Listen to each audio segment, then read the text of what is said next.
A struggle trying to figure out where to put this fucking mic, right? My experience from like watching podcasts. Yeah. Put it close to your face. Yeah. So this is episode 29, almost a 30, man, almost a 30. Kind of mind-boggling. Hasn't even been a year yet. I'm in my kitchen with Fred with Counting Coup Tactical. What's up, man? What's up?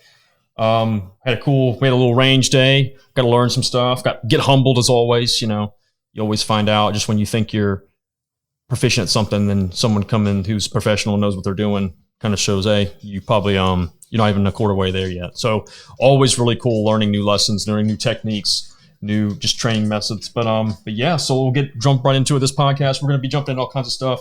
A little bit of Fred's background, his purpose, his mission that he's planning on doing, some of the stuff he's got planned up, anything kind of cool that he's got in the works, and some of his methodology and some of the really cool things that I picked up today, chatting with him, going to the range, shooting some, grabbing some food and grabbing a drink. And so like right now we got Big Whiskey Man. We got single malt whiskey. How was it, man? You tried it yet? Oh yeah, it's super good. Super good? Cool. It's hard to not please me with whiskey. Or any kind of drink at all. Yeah. Well, before we begin, you popped my cherry. This is my first podcast. So sweet. Military tradition. I'm sure a lot of guys know this deal, but generally if you do something for the first time, and you have to say it, you have to get the guy to say like, oh, this is my first time, whatever. Yeah. So we know this guy's first time. We try to trick him into it. Like, hey, would you say this is maybe around the time this is maybe first time? It's your first time. But anyway, I'm just letting it out there. This is my first time, so it's supposed to be beer, but I'm not going to do that. So here's the whiskey, and you're the first receiver of my patch as well. Dude, that's awesome, man. Very cool. I like that too, man. Anyways, though, there we go. Dude, this is awesome, man. I like this patch too in leather. Is this I feel like I've seen this somewhere recently.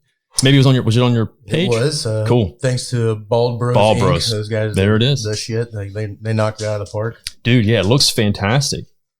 And it's crazy because you think like with PVC, with plastic patches, sometimes you get a lot of that detail and like normally can't get like embroidery, but the leather, man, it's incredible. Like it's very much, very, very detailed. It looks, it's pretty funny how far we go with technology getting PVC, and then man, you just got to go back. Oh, back to the back, shit dude. Is legit. Yeah, it looks awesome, man. I love it. And I'll definitely show a picture of it. Yeah, I'll have to throw this on the book. I like someone was just telling me about leather patches and them actually. Yep. And I knew about them already, but was talking about getting some stuff done and getting them worked out. But dude, that looks nice, man. Yeah, their stuff's legit. They were super easy to work with, man. They were and it was actually layered. I had like different pictures of how I wanted to put it together, and they just, no worries, we'll do what we need to do, and they knocked it out of the park. Awesome, man. Well, shout out to Bald Bros. I know it's and I'll have to show a picture again. It's like I think leather patches has really become a recent thing. It's going to start to trend again away from PVC. I think people are getting burned out on PVC patches, and then embroidered, obviously. Got like this life expectancy gets picked and stuff like that. But dude, this is awesome. That's awesome, man. And I have one for you upstairs too, so it works out. And of course, what's upstairs? A sex dungeon, bro. I gotta mute that. Yeah, dude. More about what's upstairs, dude. Don't tell people about that. You're the first person I've had over here. All right. But yeah, Templeton Rye, dude. Rye whiskey, cool. I'm down for it, dude. It's awesome. I was gonna bust it open, but I couldn't tell you no with this dealio. So hey, we'll just swap it up. We'll just be part two. Hey, no worries. No, I'm cheating because I'm not supposed to drink that as well. But I will. I won't tell anybody, man. I will. So again, we scheduled this up a couple weeks back. Got it scheduled up. Got a good time frame, and I think the most thing was like something that you said that I don't get to do very often. One is podcast in person. And we chat a little bit about it. I'm going to reiterate is I think talking with someone in person, you get a lot more of that interpersonal communication. Get to learn more about some people. And the thing that you said earlier, and I've been using it over and over again, was like getting to sniff each other's butts like a dog's, Oh, yeah. Yeah. And you're right, man. It's funny because a lot of the times I'll do a podcast and I've never chatted with a person prior, or I've like, been communication via like text message or something like that. And that's not the same level of communication. No, I think that's crazy. Like, how are you supposed to just, off the bat, let all your reserves and that wall, how are you supposed to just break all that stuff right from the start, Yeah. And it's definitely something when you get to know somebody, or even for a day, and kind of like feel each other out and sniff some butts. Yeah. Yep. Yeah. So one thing, and it's something I brought up earlier, was the fact that when I found you, it was via a conversation about firearms, obviously, and I had no idea. Someone had referenced you in a forward assist debate that some meme page had posted, and you had a good educated response to it. It wasn't like a smart ass comment or anything like that. Very thought out, and like rather have it and not need it, and need it and not have it, etc. And then from there, we kind of went through this stuff. But you obviously are very savvy. So tell us a little bit about yourself, man. Well, I'm definitely not savvy. Savvy? I'd say I'm maybe creative. Creative. You stick me in a hole long enough, I'll figure out how to get out of there. But it won't be the most sophisticated thing. No, I don't know. I am, military family background. My mother's first generation immigrant from Mexico, and her family all down there were in the Mexican military, and my dad's 6th or 7th generation military, and we got all the way back to the Revolutionary War. The first ancestor here was part of an old German regiment. We actually have his payroll, and where he signed his name. Yeah. So yeah, and having said that, like, there's no denying that it's just in my genes. Like I've always been outside. I've always been in the woods, digging foxholes and creating defensive positions, and hopefully I make it home before dark, kind of thing. Even all the way up to high school, doing silly shit. Like I was stationed overseas at the time, and this is during the Bosnia War, which was not a good idea when I get to it here. Yeah. But we used to, friends and I used to get all dressed up in BDUs and face paint, and we used to test the MPs on what we can get away with. We used to break in the buildings, and we wouldn't steal anything, but we would break in and see how far we could go before the MPs were called, and then we would try to escape. Again, this is during the Bosnia War, so heightened alert on everything. There were not riots, but crowds of folks outside the gate telling us that we suck and all that. But, I've been trying to test myself in that realm of time, but that sense of adventure and military whatever prowess was always there. I always wanted to do it. There was no question of that was or was not. It was just a matter of when. Yeah. And then for my 18th birthday, I believe, I got a tandem jump from a guy who was a special tactics guy. And when I landed on the ground, it's like, that's it. I'm not going to fucking college. Like, I'm enlisting. And that was it. I enlisted in 2000. And that's it. I mean, I've been there ever since. Been in the Air Force. So like, let's see here, since 2000. So, man, it took me a fucking minute to figure out what year it was. But yeah, 21 years. So 21 years of service, man. 20 plus. Like 20 plus. Yeah. 20 and like whatever change. Round up. Yep. Yeah, college roundup. Who's counting? Yeah, who's counting, dude? That's crazy, man. So really, like, again, did you always know that was going to be the thing? Like, or was there ever a point where you're like, maybe college pending, or were you just pretty much gung ho and that just like with 90% and then that 10% just sealed the deal? I mean, there's always doubt. Like when you're a kid, man, there's always, you think, but then you kind of, maybe you don't, except for this day and age, like everyone knows they're going to be a TikTok rocker, whatever. But no, I really, really wanted to be in special operations. Like I grew up on like the Dirty Dozen and Eagle's Nest and forgive me, all my team guys, but the Navy SEALs, I watched that shit, was awesome. And Lethal Weapon was my shit. Yeah. Martin Riggs, he was a prior soft dude. I just knew that's what I wanted to do. I just didn't know if I was capable of doing it. So I always felt like I needed options, and I was a really big artist then. So that was always a good background for me. But, my ADHD just wouldn't let me just sit there for too long and kind of be okay with that kind of stuff. I wanted to get out there and do something. So, I knew that I wanted to go to the military. I just didn't know when. So and it sounds like I've heard that same circumstance before, where people have said that a lot of those movies growing up was a lot of influence, and like they knew right then and there, like they wanted to be that next level thing. They didn't want to be like the standard whatever, get in, get out. They wanted to push themselves and push the limits and go to something in special, special operations and anything in that field. So that was kind of always was that always the goal when you went in? Yes. Yep. That I went straight in, guaranteed combat control slot. Guaranteed a slot, not guaranteed a position. Yeah, of course. Yeah, no, I went straight in for that. It was actually quite of a battle to do it. The recruiters weren't too happy about it because if they get you as a combat controller and you make it, they get their king shit on their little turret island. They're like the major points for getting that. But if they don't get you, they lose all that shit. So they weren't very motivated to get me into that position. But I just wasn't having any of it. I was going to do it. That's it. What and I know, and we were talking about this right just beforehand. Obviously, when you've created an Instagram profile, and your thing has always been helping people and answering people and responding to the questions they have and concerns and helping them process. And obviously, always the one thought or provoking question you get asked all the time is, "What do I need to do to get in this stuff?" And whether it be fitness or mindset or what do you need to take, is the thing that, like the pathway that you took when you started, is it a similar pathway as it is today? Is it simpler, or is it more complex as we've kind of advanced in time? I think it's gotten smarter. I do know that like the process has been changed, probably more so refined, I would think, because they're trying to look for a different type of guy. Back in the day, it was just you need to be hard as fuck, and then in the end, you also need to think. Whereas now, I think they're even planing those things like you need to be both. And they both need to be even, and we're going to look at both at all times. It's not to say that mine was harder. Probably was, but I don't like talking about that. Yeah, of course.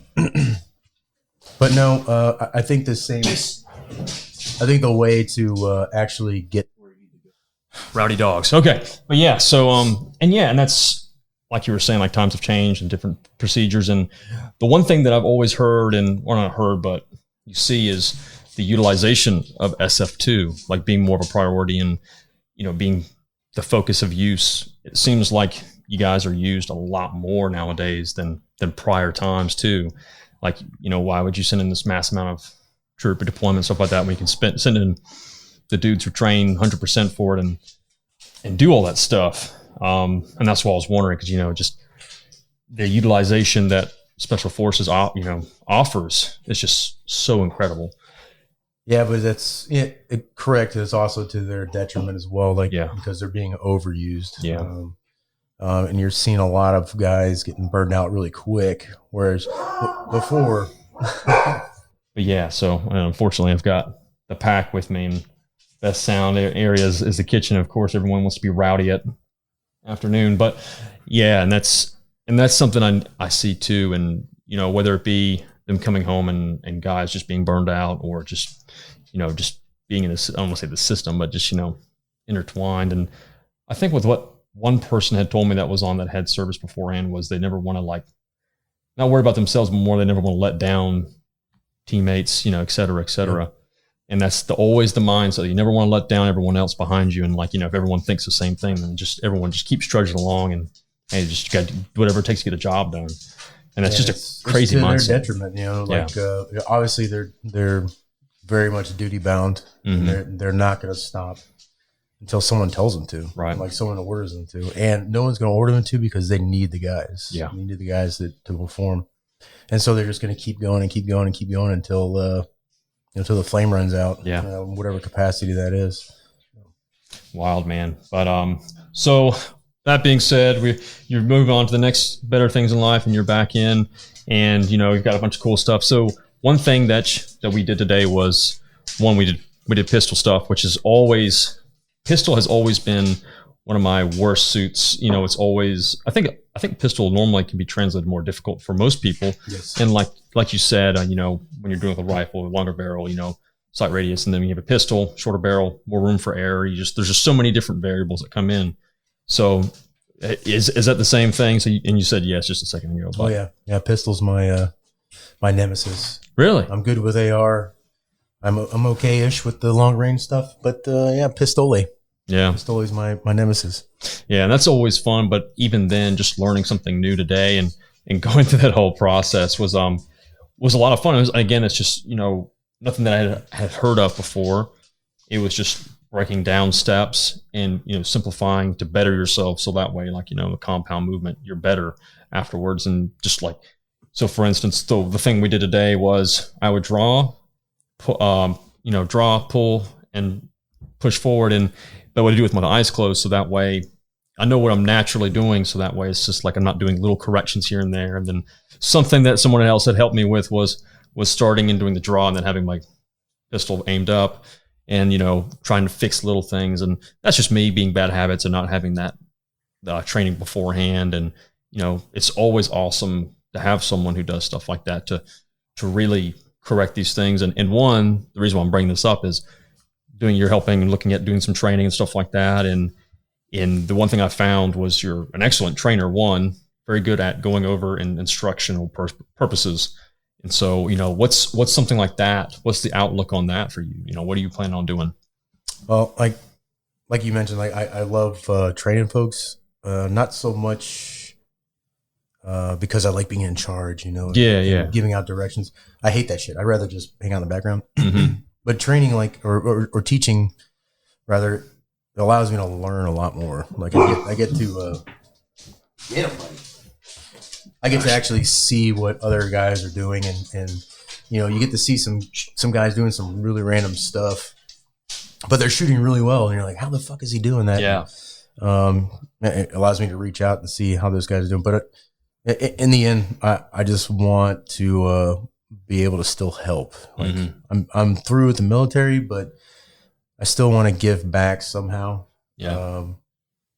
I find a lot of positivity in that. Like I like helping dudes out. Yeah. And dudettes, sorry. And everything in between as well. Whatever. Yeah. I just want to help folks out. Yeah. And there's a lot of people out there that need it, like LEO, personal security folks and such that maybe don't get too much or as much training as they feel they should. And they maybe have a false sense of confidence, whatever that means. Just try to get that information out there that we've been at war for fucking 20 years. Yeah. And there's guys that have just massive amounts of information that they can put out there. Why not give it to dudes? Yeah. And it's incredible too. So, and I think you're 100% right. And the one thing you mentioned earlier when we were doing some training is dealing with people and their ego and kind of getting humbled sometimes and kind of remember you're not the hottest shit in the house, and you got to learn. You can learn something, and just like that, I feel like I'd worked on some stuff, and then just doing those blind draws, and then I'm trying not to make any adjustments. I'm just drawing exactly how I would, but with my eyes closed, it's just natural. And man, I'd be off target. It'd just be one of those things, and then you just would make very good little subtle corrections. And obviously, it was a step-by-step process. So not everything one after one correction would maybe be perfect. At the end of the day, I wasn't drilling fucking little holes, but I was more improved than when we started. And so now it's a thing to work on. And you being able to provide just a little bit of time and input, I think was just fantastic. And the way you did it as well. So I think that's great. And being able to provide back, especially, I hear that a lot. That is something that I hear very often is giving back to those and giving those skills. And God, man, blind dogs and barking at the ghost spiritual specters in the neighborhood. Anyways, about 5-7 minutes. All right. So this will be one of those episodes I'm gonna have to go back and reference and listen through probably the first 30 minutes when I was talking about earlier. But yeah, and I think going back and just being able to redistribute that knowledge, because I think that's what I was gonna say was, do you see people sometimes withholding knowledge, they don't want to distribute knowledge, whether it be for whatever reason, whether it be military service and they don't want to distribute that knowledge to other people or anything like that? Do you see that often? Or most of the time guys are just not interested in teaching. Yeah, that's whatever. That's understandable. Yeah. Some of the times it's ingrained in you, to be the quiet professional. I don't know if you heard that. It's quiet. And so they will always forever till the day they die, like withhold everything that they've ever been told. And that's fine, whatever. But yeah, that's most of what it is. I think most of the time, most part of it is just guys don't want to teach anymore. They're done with it and they want to move on. Yeah. And that's completely fair too. I mean, like, and I think that's a big thing is not everyone needs to teach either, you know, not everyone are very good teachers, you know? And so that can be a bad outlook too. If you have someone who doesn't know how to teach and then they're out there teaching, but that was one good thing I brought up that you had done. So that kind of brings me to your Instagram page and I'd reference how I found you. But the cool thing about your Instagram page and your mission is kind of like helping others and answering those questions they have. And whether it be sometimes people don't really know what they're asking, but they're asking like a generic question and it's, you know, you need more have the specifics. And I even asked one of those questions when we were on the way to the range, and I was asking about fucking close quarter barrels, and like I was like, you know, what's like the barrel, and like we talked about it later on. I was like, you know, I didn't say it, but I was like, you know, I asked exactly that fucking question earlier. And that's just me being like a gun nerd and stuff like that, and you know, little things and reading about stuff. But I think that's a really cool thing, man, because you're answering questions for people on Instagram, and obviously, you know, I'm sure as of now is all the different type of personalities you'll get on Instagram and the kind of questions you'll receive, like, you know, whether it be your, you know, fitness and stuff like that. But with that Instagram account, it's kind of similar with you getting in training and stuff. Is it kind of the same mindset as redistributing that knowledge and helping others and getting that info out there? Yeah, absolutely. Like this is the easiest way to communicate with folks right now. Mm-hmm. Unfortunately, fortunately, whatever you want to call it. But yeah, that's the quickest way to get information out there. And there are silly questions, but there really aren't. Like, you know, throw it at me, whatever you want to know. I'm going to give you an honest answer, and you might not like it. You may want me to tell you, yes, the Cry JPC is, you know, the all tits and whatever, but I won't. You know, I'm going to give you my honest opinion about whatever it is you're asking. That might disappoint some folks, but it really depends. Like the diapers, everything depends. Yeah. You really got to understand that it's depending on you, depending on the mission, depending on what it is you're trying to do. Like all those factors account for what it is you're trying to accomplish or prepare for, or whatever it is. You know, so pick your subject: barrel length, body armor, exercise. You know, food preparation, whatever it is, it depends. You know, it's a really, you know, undramatic answer. Yeah, not the one you want to hear. You want me to tell you specifically?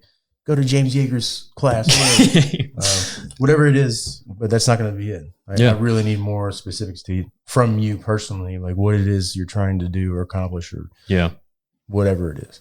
Do you have a lot of those questions? Do they reciprocate and they follow forward, or does generally when they get the answer maybe they weren't expecting, they kind of like fall off the face of the earth? Like, is that normally kind of like the stopping point, or do you have some people who really generally are like, you know, curious or they want to know? No, I've actually had, you know, I've had the generic questions, but I'd say 100% of the guys were genuinely like, oh, thanks, that makes a lot of sense. I haven't had any backlash for anything, but you know, you say I've experienced all the Facebook or Instagram, but I haven't had any of those negative throwbacks yet of trying to, you know, pin me in a corner and tell me like, you know, forward assists don't work or whatever the fuck. But I haven't experienced that yet. I'm excited. Yeah. Too. I would love to. Just because that shit doesn't bother me. They may think they were trying to be a smart ass, but I'm going to come back and like try to genuinely like, well, what are you asking? What do you want to do? And then the joke just sucks. Like, you know, didn't follow through. Yeah. Tell me what it is you want to talk. Like, let's do this shit. Let's talk about it. Yeah. And I think that's a lot of it, you know, and that's the problem with the pros and cons of social media, right? There's always going to be a detriment to something. It's like you know, that's the one that you kind of weigh everything out as you have some of those fucking, I just call them nerds, like you fucking nerds who want to instigate stuff. And that's their whole mission. Like they're not looking to seek them, you know, better themselves. They're just looking for confrontation, you know, to be like to say that I'm right or some stupid shit. Or they're Russian bots. Right. I'm pretty sure most of my viewers are Russian bots. Yeah, that's okay. Yeah. Up my numbers. You know? Yeah. That's hey. So you have some of those women asking to see if, you know, you want money too. Chicks dig me Big chick. I am a chick magnet. That's awesome. I have to start deleting them. There's too many. They just become like there's so many. There's spam almost. Listen, there's too many of you. There's only one of me. I can't get to all of you at the same time. It's just relax. That's too funny. So obviously, like you said, pistols aren't your. Well, I'm not gonna say your forte, but you don't enjoy pistols as much. And the thing that we did after pistols was something I honestly have just no experience with. Some more long range shooting. Now, I will say I thought my range was a little bit stretched out. I was incorrect. It was about 150, 250, yards short. We shot with 550, right? Yep. And we did a little bit of long range shooting. And again, I think at this time we were both getting kind of fucking hungry. So, but it was a good, bit of lessons, and I got to shoot a LaRue, I think it was an OBR 7.62. Predator OBR. Yeah, Predator OBR. And that's always, and it was always cool to learn. But, that's kind of your specialty though, right? Is more recce and then long range shooting, right? Yes and no. Okay. Yes, I was a recce team leader for like 6 years or so, but I never got to go to the school. And I wouldn't say that was a regret of mine. I absolutely wish I would have gone, but the one chance that I was able to go, I made the correct decision, I believe. I gave it those slots to my 2IC and my junior guy. Remington. So that was my one chance to go. I didn't go, but regardless, like I did, we have our in-house train up, and I did that like 3 or 4 times. I went to actually first 2 times, Hat Creek. I did a bunch of times. I can't even count how many times with Prairie Corps, and I did a bunch of kind of side gigs with former snipers who were in the process of making their own school. So I have all the qualifications, but I don't have the certificate. Yeah, I was going to say you don't have the actual paper, but you have all. You've done everything that they've done to get to that point. I haven't shit in a bag. I didn't do that. I wasn't tested on shitting in a bag. It's never too late, dude. Yes, but I need a partner though.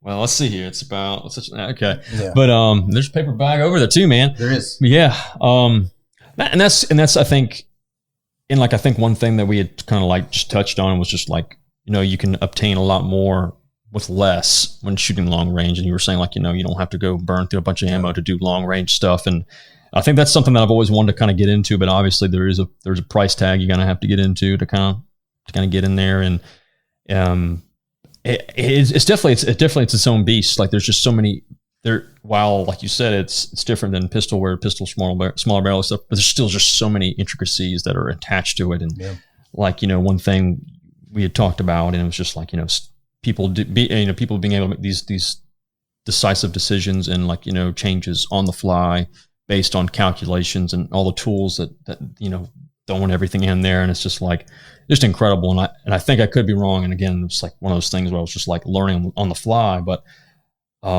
being able to save in areas measurements and all the things, and having it in the system, so that way, I guess if you were to go back there and shoot, then you can kind of refer back to those measurements and variables. Or so obviously it's changes, but we're talking about a Kestrel and all that stuff, and whenever you change locations, you'll take readings of what the environment is there, and you can actually store it in the Kestrel. And once you've stored enough, I believe it's you have to have a minimum of 3. It will start to develop, formulas and such for if you were to go to a certain place, you could have all that information for you. Because right now, you have to go to that spot, turn your Kestrel on, get the environmentals in there, and then it'll give you a readout of what you should be shooting. Yeah. But once you get, however said much of information having bounced all over the country, it can actually finite those calculations and information, but also you can give you a predicted readout of what you should be reading when you get to a certain location. I'm truly not the expert at that stuff, but that shit intrigues me. Guys who are fucking good at that stuff, they're unbelievable. Yeah. I mean, they're borderline, Shakespeare's and stuff of their time. Those guys are fucking awesome when it comes to shooting. Yeah. And a lot of that also, it takes time with you and your weapon system, whatever that is, and knowing what it's capable of. So Yeah, those guys are fucking dope. Do you see that a lot of guys, they just stick with one weapon system, so that way they're just kind of like ingrained and they just know what they have on them, or it's constantly changing? Yeah, the guys that are super, super good, man, they're bouncing through all kinds of shit. Yep. And so like today, you know, obviously if you're familiar with firearms, it's semi-automatic, and we had in 308 today. Yep. You know, and then of course, you know, you have different systems too. Like that's a whole nother bag where, you know, different systems have it's just different, you know, just runs differently between a bolt action and a semi-automatic gun. But still, it's just, you know, it's a lot of fun, really cool, and just a whole different bag. You know, it's something you kind of have to run and do. And we were shooting mostly steel, but you know, looking through the dial, like looking through the reticle, and like you said, and looking at the reticle, it looks like a fucking opening up a computer and wires are just flying everywhere. But really, it's like once you get the system down, you know what you're looking at, then it's like, oh, okay, I'm right here, but okay, I'll just go move to this crosshair right here, and I'm good to go. Talking about Trimmer 3 reticles. And it looked, believe me, with the same, when we first were introduced to them, everyone was like, fuck this. No, I want a line that goes up and down, and I want a line that goes left and right, and then little fucking dots that look like, you know, ticks in between. That's it. But then once you start getting trained to it and understanding it, holy fuck, that thing is like, you do have a computer basically within your lens. Mm-hmm. It alleviates a lot of stuff. Even like I don't want to get into it because my brain's going to get fucking mashed here. Yo, we'll change gears. Yeah, like I can talk about how like every little thing on that reticle means something. Mm-hmm. It's fucking super crazy how beneficial that thing is. Yeah.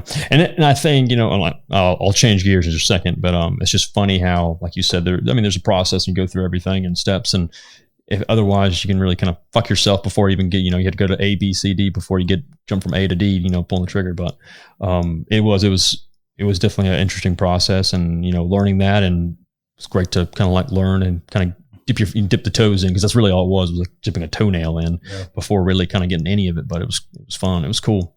It was thoroughly. I love long range shooting just because like you can value a lot and learn a lot just from 20 fucking rounds. Yeah. And then the gratification of, you know, shooting a steel plate out of the fucking 1,000 meters or 1,200 meters, like that's fucking awesome. Yeah. Can you now obviously we weren't at 1,000 meters, but when you're shooting steel at 1,000, can you really hear it pretty good of fun? Yeah. Well, because the locations we go to, like it's a big piece of steel. Yeah. Okay. So you're basically hitting like a big Chinese gong. Yeah. Cool. So we'll switch back to Counting Coup Tactical, and I know you've got a bunch of cool stuff that you've kind of in the works on, and dudes that you kind of connected with too. So like, do you have like a process, or, you know, kind of like, I know you had mentioned earlier, beginning the cart before the mule, but do you have like kind of some ideas that you have brewing that you want to kind of get involved in or work on? No, I have no fucking idea what I'm doing. Yeah, absolutely. I was genuinely honest when I was like putting the cart before the horse. Like I know that I want to get out there and teach and spread that knowledge and stuff. How I'm going to do that right now, I don't know. Mm-hmm. You know, I have other jobs in line, but I'm putting this here as a thing. Like I have a couple classes that I'm doing in conjunction with other guys that I'll be teaching with, mostly long range stuff. But I'm literally putting this here because, you know, I'll be honest, I'm fucking lazy, you know, and if I don't put that thing out there, you know, I'm never going to. So put it out there, and now I'm forced to fucking, it's there. You better fucking do something. So now I have to chase that thing and make sure that donkey gets his ass in front of the fucking You better catch up, dude. Better catch up.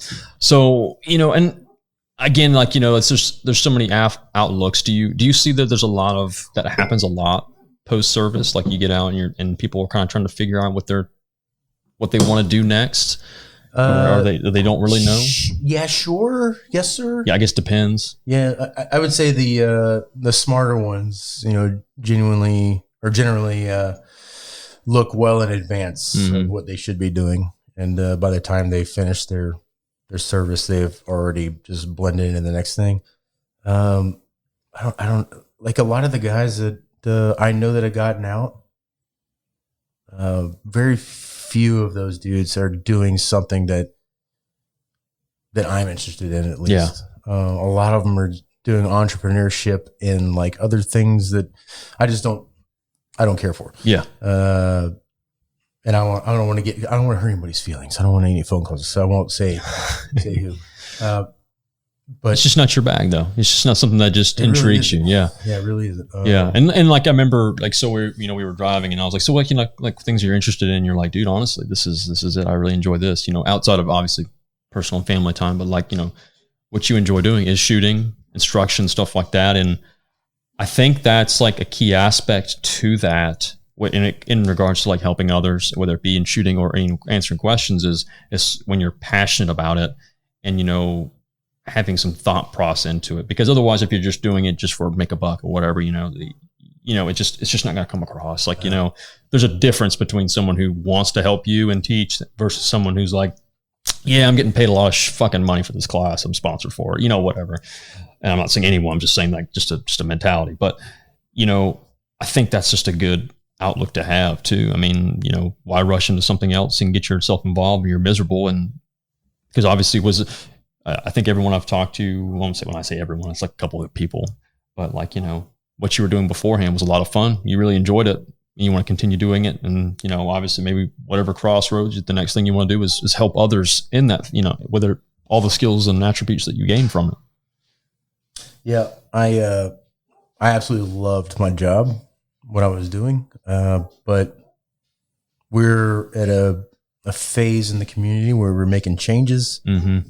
A lot of leadership didn't know how to do it. Yeah. Because it was a drastic change, what we were traditionally doing to what we were trying to do.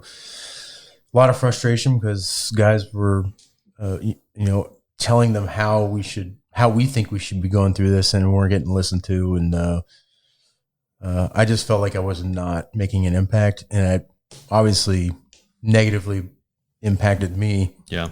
To a point where I was just getting fucking frustrated. I was over it. Yeah. And I always looked at, there are those guys in the career field that get to a certain point and then they basically retired, but they're still active duty kind of thing. So they're just pushing their way out, but they still push to make rank because they want that fucking E9 pay or whatever it is. Right. And I didn't want to be that guy. I didn't want to be fucking irrelevant. Like those dudes are irrelevant. They're just hanging out, making a paycheck and planning their next fucking duty. And it wasn't that I was staying in to make a buck, but I was going to stay in because I didn't know what the fuck else to do. Yeah. But I was also angry as fuck. I was like, I can't do this. I can't be that guy. I can't be that guy that I fucking hated all those years. I'm becoming irrelevant because, bitter and, yeah, just fucking bitter. So I need to get the fuck out. Yeah. And, I couldn't agree with you more. And I'm the same kind of mantra. It's like, if you're not happy, then life is short. What is the time is the most precious thing in the world. Why waste time when you can go ahead and move on to the next thing? And, I won't say it for you, but the things that you do, we've chatted about and you've got lined up and excited about, man, dude, sounds like a lot of fun though. I mean, it sounds like that's up your alley, and in the things that are involved in is things I would want to be involved in. It's just cool things. Yeah, I'm pretty excited about it. Yeah. Genuinely, like I've looked at other things to do, and these were the first ones that I'm like, man, this is going to be pretty awesome. Yeah. Yeah. And of course, obviously it doesn't require you to be deployed and stuff like that. I mean, obviously it sounds like you'll be able to travel a little bit, so you get to get a little bit of that, but you don't have to go out of the country. Well, maybe you will. I don't know. I'm not sure. Oh God, I don't know. maybe not, but not in the same kind of terms. But, one thing that's popular, and I don't want to make this a reiteration going through the same kind of questions that most people get when they get asked this, but, like was contracting ever something that you'd kind of thought about? Yeah. Yes. Yeah. I thought about it for years. And then I actually told my wife that I'm going to do it. Mm-hmm. And I actually felt good about it. Like it was a relief because I didn't want to tell her that because I knew it's not what she wanted me to do. But it was that drug, man. It's fucking deploying is a drug. Yeah. It's meth, like it feels fucking great over there. It feels fucking awesome, but it's fucking killing you. Yeah. It's killing you. And you come home and you're still there, not physically, but you're still mentally. You're telling your kids to do something and they won't do it, and you can't understand why they're not doing it. I told you to do it. You got to, man. It just was not. It's not good. It's not to say I don't miss it, but sure, meth heads don't miss meth. Yeah, they do miss meth. Like it's just not fucking good for you. Yeah. And I think, thankfully, like I came across that. It's not to say that it's still not there. Like that addiction is still fucking there. I secretly fantasize about, you know, being recalled. You know, Trump comes back in the power and he fucking recalls me back in. He's like, we need you. And I show up in my fucking black motorcycle and blue jeans. Yeah, I'm back, baby. Yeah, he get him on the bird. We're out of here. But at the same time, I hope it doesn't happen. I would really like to see where the fuck all this other stuff goes. But yeah, we'll see, man. Who knows? I mean, it looks positive. You know, I mean, you know, and obviously, I'm not going to sit here and act like I know you forever because we really don't know each other too well. We've kind of met on the fly and chatted and really kind of had that awkward dog sniffing contest. So, man, it's just, you know, sometimes like when you meet somebody, you can kind of just tell off the cuff. It's people who are successful or people who are able to, who kind of have an idea and they kind of just I won't say a mantra, but like not mantra, but like I don't want to say aura. That sounds like I'm reading your fucking horoscope or something, right? Yeah, but like was that that Eddie Murphy fucking story where like you met Charlie Murphy and what was the other fucking Rick James? Yeah, Rick James. You saw his orange aura around it. Rick James, yeah, dude. It's a fucking fantastic show too. But sorry, like 90% of my vocabulary is movie quotes. That's the same, man. So, but I mean, I can just tell, like, you know, it just there's just people that drive that people have, and they're able to deploy or, you know, exhibit that. And it's just one of those things. I can just see that you just seem like you're good, man. Like you know what you're on a set path of what you want to do, and you're be successful at it. You know, some people are just like that. You know, no matter what they do, they're going to be successful. So, well, we'll see. Yeah. Fucking curse me. Oh, fuck. Well, sorry, dude. There's some wood right there now. I mean, but no, man. That's just one of those things you can just kind of tell off the cuff. But everyone fucking thinks it's dogs. Oh, boy. There we go. Who's out? It's mother's home. No, stop. Come on, Chase, Ram. There we go. Okay, so, but yeah, so like I said, I think whatever you put your mind to, you'll be on there. You'll be on it, and you have a good support system too. But awesome. So with the account and stuff, a lot of mantra. And so one thing that you had mentioned earlier, and I didn't know, I didn't realize. I mean, how would I? But team leader. So, and you said you were a team leader of can you reference it again? Recce team. Reconnaissance team. So, with a team leader, was that more of like seniority or just experience of what you would accomplish and stuff like that? No, it was a rank structure. So rank structure. Yeah, okay. It was a team leader of 6 other guys. Gotcha. 5 to 6 guys. Yep. Yeah. Was, you know, I think one thing that people sometimes learn is like, you know, like leadership material and like going through. And if there was anybody who would want to have as a leadership, it's just, you know, going one-on-one. Obviously, it's different thing where one thing being a military and actual have a mission objective, but knowing you was off the cuff, was there a lot of like attributes you learned from being a leader or being someone kind of directing others?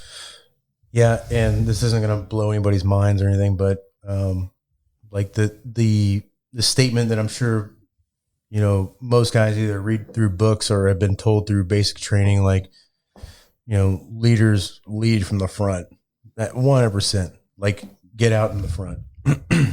And that's not just from a mindset type of view. Like, you know, I will be the first in the room, or you know, I'll be the most physically fit. You know, those things do matter as well, but just like in the mission as well, like lead the fucking team to where they need to be. I always thought that you know, I should be in the back, like the sled rider, kind of like leading where the fucking sled dogs need to go or whatever. But no, in the end, like lead your guys exactly where they need to fucking go. And then from all the other aspects as well, lead from the front, like physical fitness and showing them that even though this might be a dumb school that you need to go to, you're going to go to it as well. That kind of shit. Yeah. It fucking matters. And even the really, some folks may think is really stupid, but like things like that the team likes to do, some kind of ritual stuff, you know, nothing satanic, of course, but you know, like something like whatever traditional things those guys like to do, fucking do them. Yeah. Like be the first one to show up to do it. Like that shit matters to dudes. Yeah. So yeah, be that fucking guy, man. Like be a teammate, but be the first teammate. Yeah. And I think that kind of leads off of something you had actually said it beforehand, not just today, but it was also like, you know, focusing on little things versus the big picture, stuff like that. And, you know, I think that's also a really good attribute. And even though it was in reference to your time in the military, but I think it also matters in all terms of and aspects, you know, like just in general, any kind of workplace. And even though, you know, we're talking about your military service and, you know, you being there, but I think a lot of that stuff translates over to anyone really.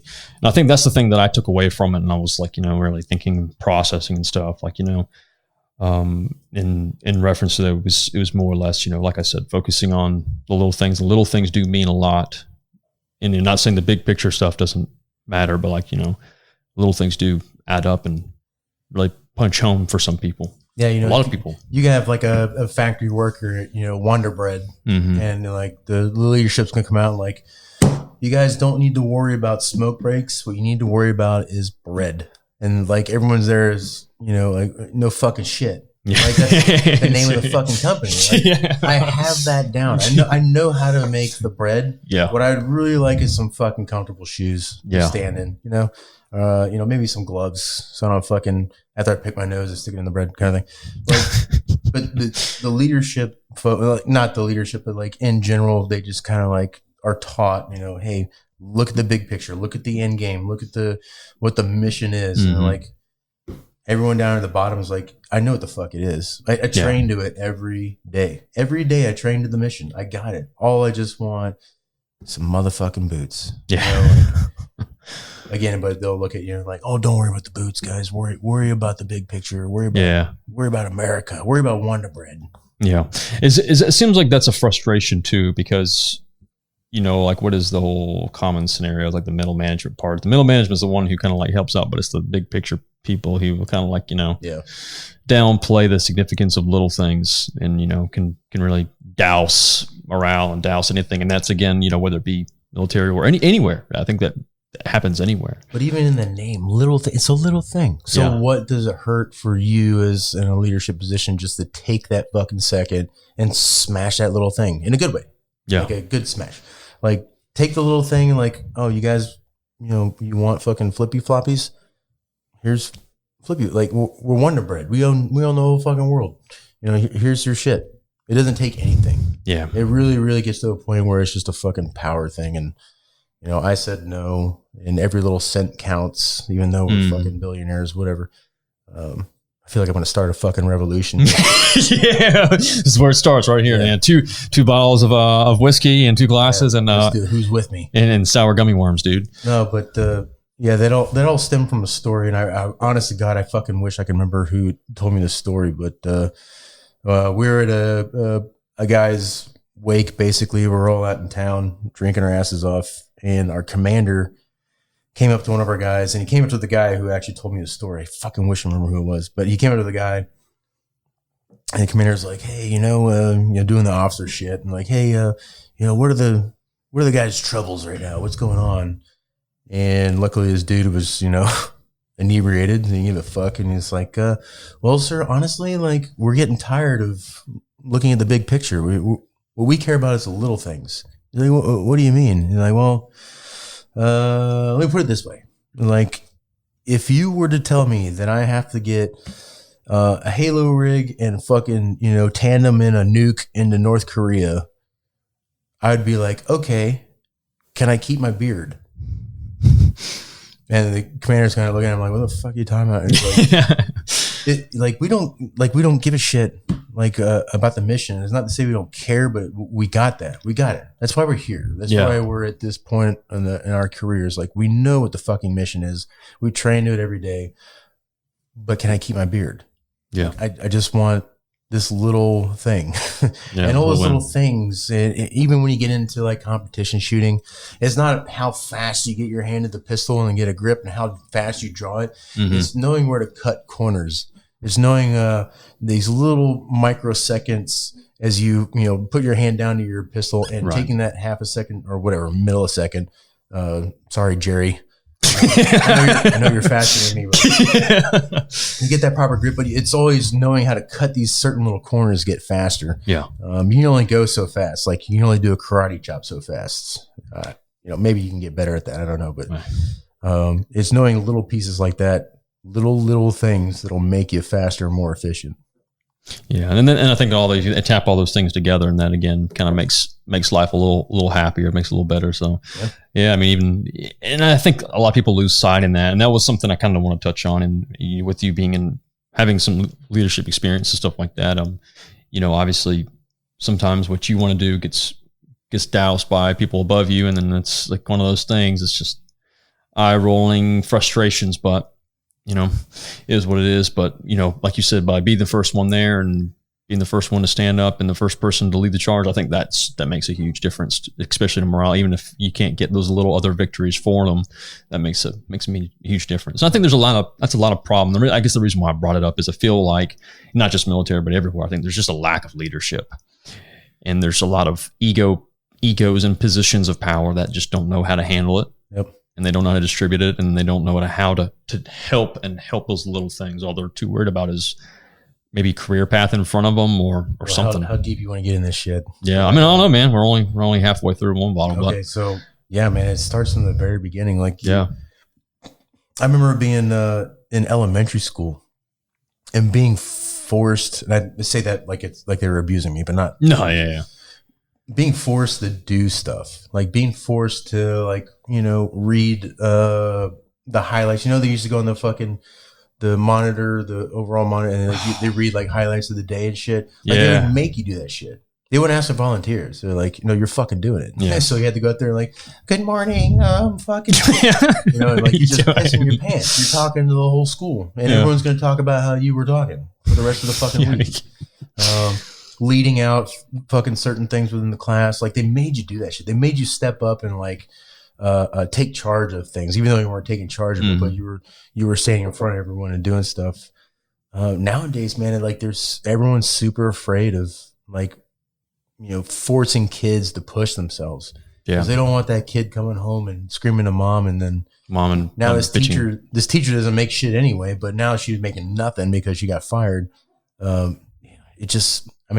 But we can complain and talk about it all day, but it is what it is right now. So what the fuck are we going to do about it? Like things like, Boy Scouts are getting very highly diluted. Yeah. And I was a Boy Scout, and like I learned all kinds of shit there. Not how to get touched, but like. It's all right. I'm Catholic, so yeah. But I learned all kinds of shit from that stuff, and one of them was being able to like step outside of your comfort zone. Yeah, step out of your comfort zone and learn how to fucking or teach yourself how to learn how to do new shit and stuff. But nowadays, man, we're so concerned about not making kids feel like shit all the time. And, the best way to the way you figure out how to talk to chicks is you get fucking turned down. Denied, yeah. And that didn't work, okay, try this another method next time. And I think you're right, man. And you don't want to get into community and how people are reacting and stuff. I think a lot of people know it, but at the same time, you're right. It's just kind of mind-boggling, even from when I grew up, and I was born in 91, so. I think I was like right on that cusp of when things really started just flipping. And same thing, like, fucking having to read shit out loud. And like, I remember 4th grade, I won some essay contest and I had to read it in front of everybody. And man, like I said, I was like super shy, and like big public school, like fucking 300 kids. And at the time I was like, someone's ripping my drawers. Yeah, I was like, man, I wish I was eating banana pudding like everybody else instead of reading this fucking essay about dare, So dare's a good one. Yeah, we won't go into that.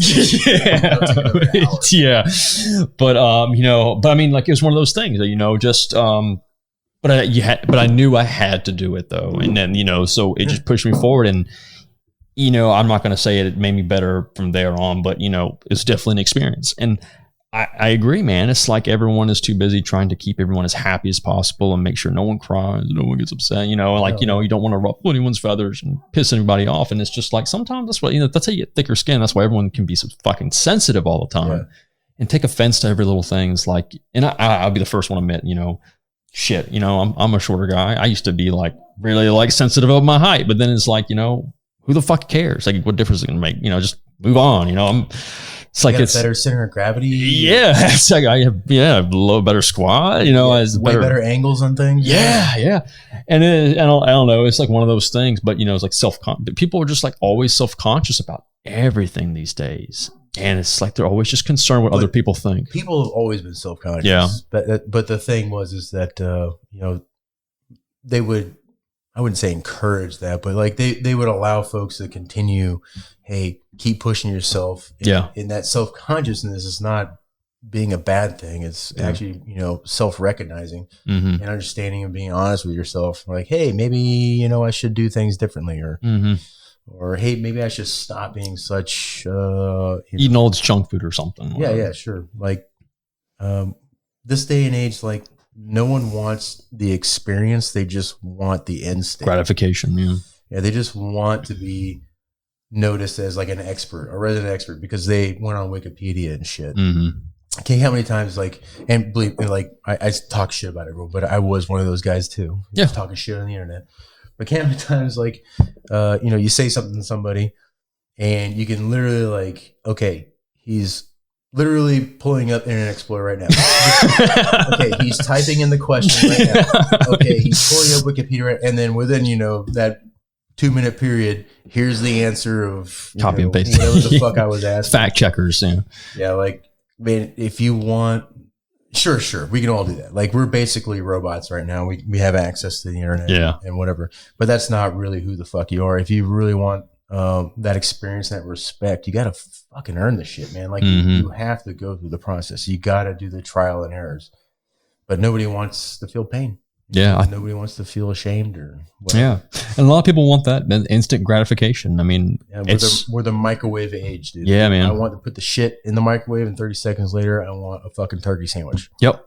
And that's just something too, man. And I think that also comes down to like, and that can be in various aspects of life, whether it be, you know, getting in shape, you know, or learning skills or doing something. And, you know, I remember people asking me before, like, you know, right after college, I was like in terrible shape. I think pretty much from like my senior year of high school to pretty much my last, when I graduated, I was out of shape. And that's pretty much everyone went to college. I know. Yeah. I mean, but it was like one of those downward spirals. And I just remember like standing in front of a mirror, like naked. And I'm like looking at myself like, you look fucking disgusting. It's like the movie, the Santa Claus. Yeah.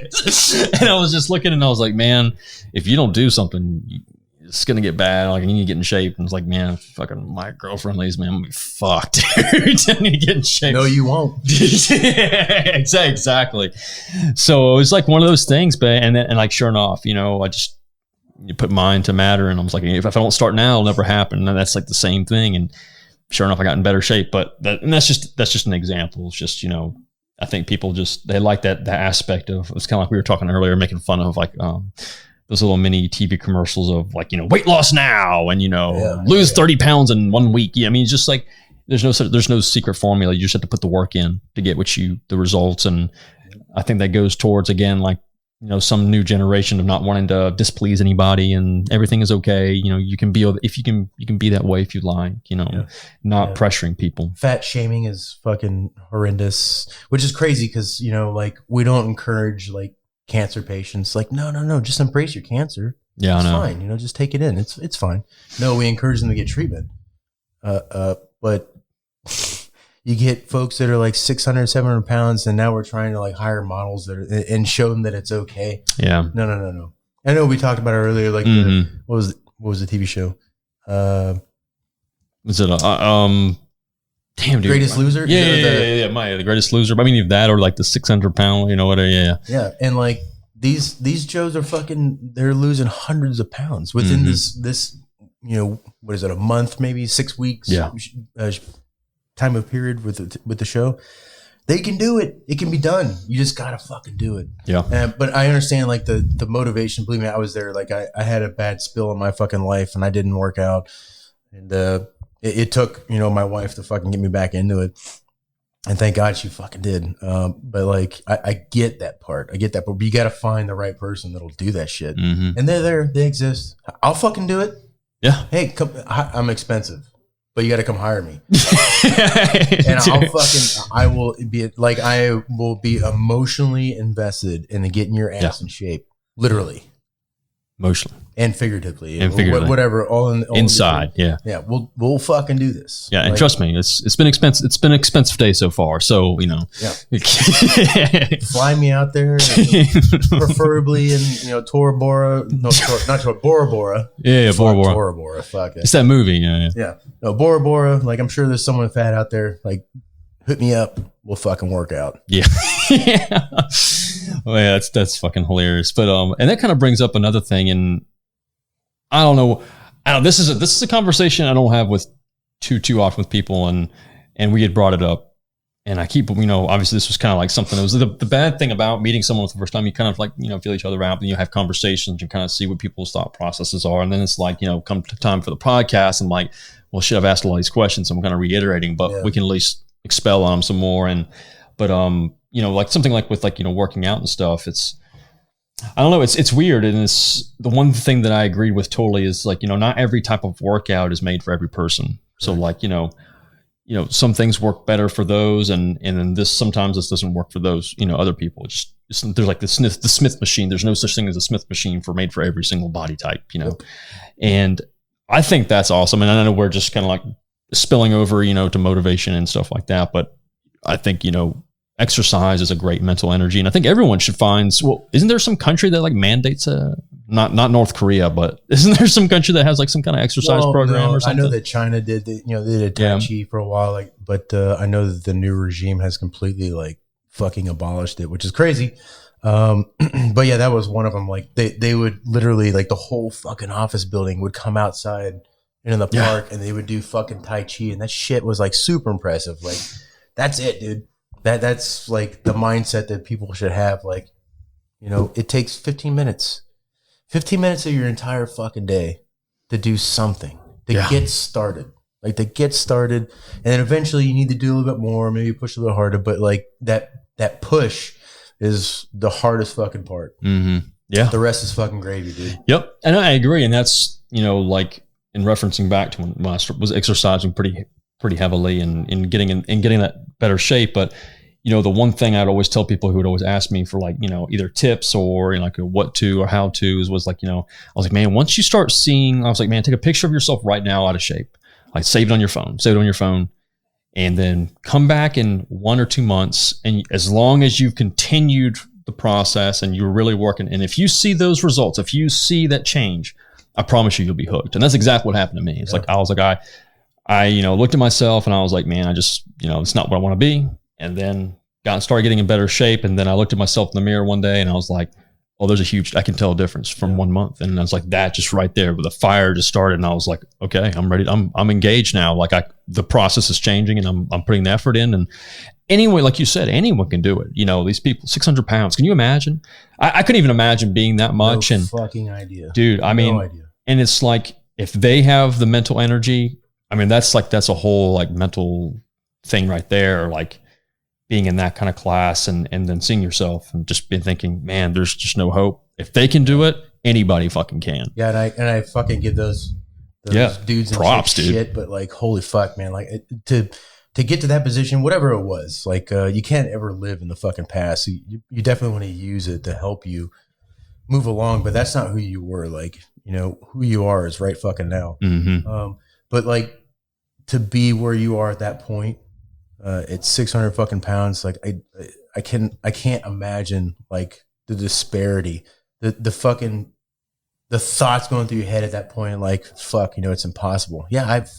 I don't get that. I would never understand. Yeah. I can't imagine like, you can do it. And like, fuck you. Look, are you kidding me? I'm like 6 of you, like, but then you see them fucking guys and gals on that fucking show, and they do it. That's fucking crazy. That's awesome. Yeah. Super fucking awesome. And like, you know, props to them. But they also fucked you, all you fat people. Like they fucked you. The cat's out of the bag now, dude. They showed you that it's not genetics. They can absolutely fucking do it. They can do it.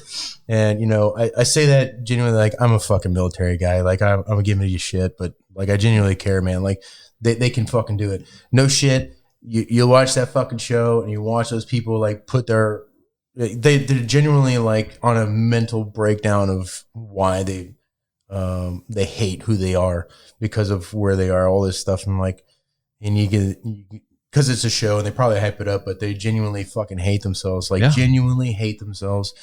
They're fed up and they fucking want to do it. It's that motivation. Like you can do it. Don't let people tell you that it's okay. Genetically fucking it's wrong. Okay. You know, it's not your fault. Yeah. No, you can do it. Yeah. And I think you're right too. And I can just say, you know, man, it's like, you know, it kind of makes a pretty bad perspective. And I was never in that kind of like condition, but you know, man, I'm not gonna say ego, but my self-esteem went up 100% too. I got a lot more confident, you know, you're just, you know, you're gung ho, you're more likely to move forward the next step when, you know, you've done that. I think there was, man, I can't remember where I read it or heard it. And it was like, someone who had given a speech and it was like, they would always start the day with making their bed, making sure their bed was made. Yeah, it was General McRaven. Yep. That's it. Yeah. Admiral McRaven. And like, you know, that would like at least get you started. Like you've accomplished at least one thing today. And so now you're ready to move on to the next thing. And man, I remember that from such a long time ago. And I don't know when it happened, but I remember reading it. And like, that was such a, I don't know, like a life-changing thought process. And I was like, dude, man, if I can just get one thing started and that'll just, you know, snowball to the next thing. And I can just fucking, that thing? It's a little thing, right? Yep. The little things fucking matter. Yep.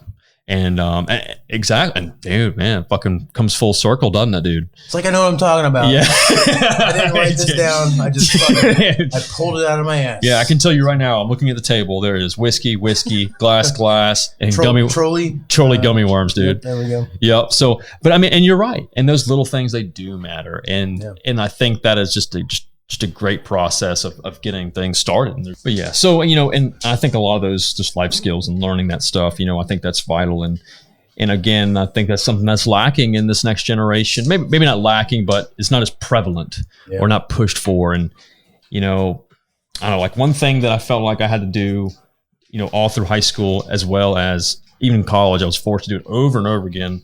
And that was probably the best thing I got from college was personal and interpersonal communication, like forced to take these like speech and voice classes. And I think out of everything I did while in college, that was probably the best thing I got was, you know, being forced to be in front of multiple people and getting, whether it be confidence or just, you know, being forced to be put in these uncomfortable situations that you don't want to be in.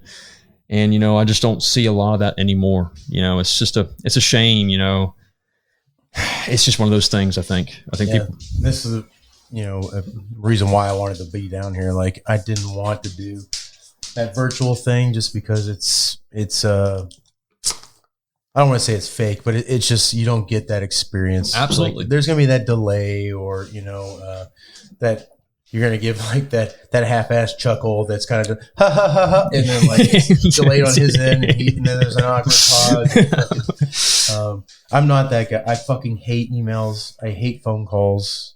I hate text messages. Yeah. Like, I'd rather just be there. Yeah. And let's figure this fucking shit out. But, you know, not only with the COVID fucking problem, and now everyone looks at you like you're fucking patient zero. Everyone looks at everyone like they're patient zero. Just fucking hate people. But technology as well, and, you know, sounding like a fucking gremlin over here, but technology as well doesn't help. Yeah, sure, we get more access to more people, but we do it in a fucking very like stupid way. Yeah, convoluted. Yeah, like, you know, 3-word answers or fucking a picture or emoji or you know, thumbs up, thumbs down, whatever, or a smart ass comment. Are you being a smart ass or are you being serious? Yeah. Like, misreading. Yeah. I do that a lot. I'll be honest. And no, I'm a victim to it too. Yeah, and it's like sometimes I'll forward it to a friend. I'm like, am I misreading this comment like here? Is this guy coming off as a fucking dickhead right here? Is like, is this fucking cocksucker? But you know, Peele have a fucking awesome skit on that shit. Do they? Misreading text. It's so fucking hilarious. Those guys are awesome. Yeah, every time I hear Key and Peele, I always think of like the NFL player names. Have you ever seen that before? Dequarius. Yeah. But I don't know. Like it's just one of those things, and like and it's just crazy because even like this time period and this time and how things have kind of like altered and like the everything is okay kind of system. It's like COVID comes around and it just exemplifies it even more, man. Yeah. It just you know, like whether it be like doing classes online now, or it's like the Chinese knew what they were doing. Exactly, dude. Exactly, man. I don't care what anyone says. I do believe the Chinese completely developed it before that. That's tinfoil hat. So shit, but I don't care. They absolutely developed it, but but I believe that that facility was doing it. The facility itself was doing it for the right reasons. They're there, so they have I think it was a level 4 virology or biologist. I can't remember.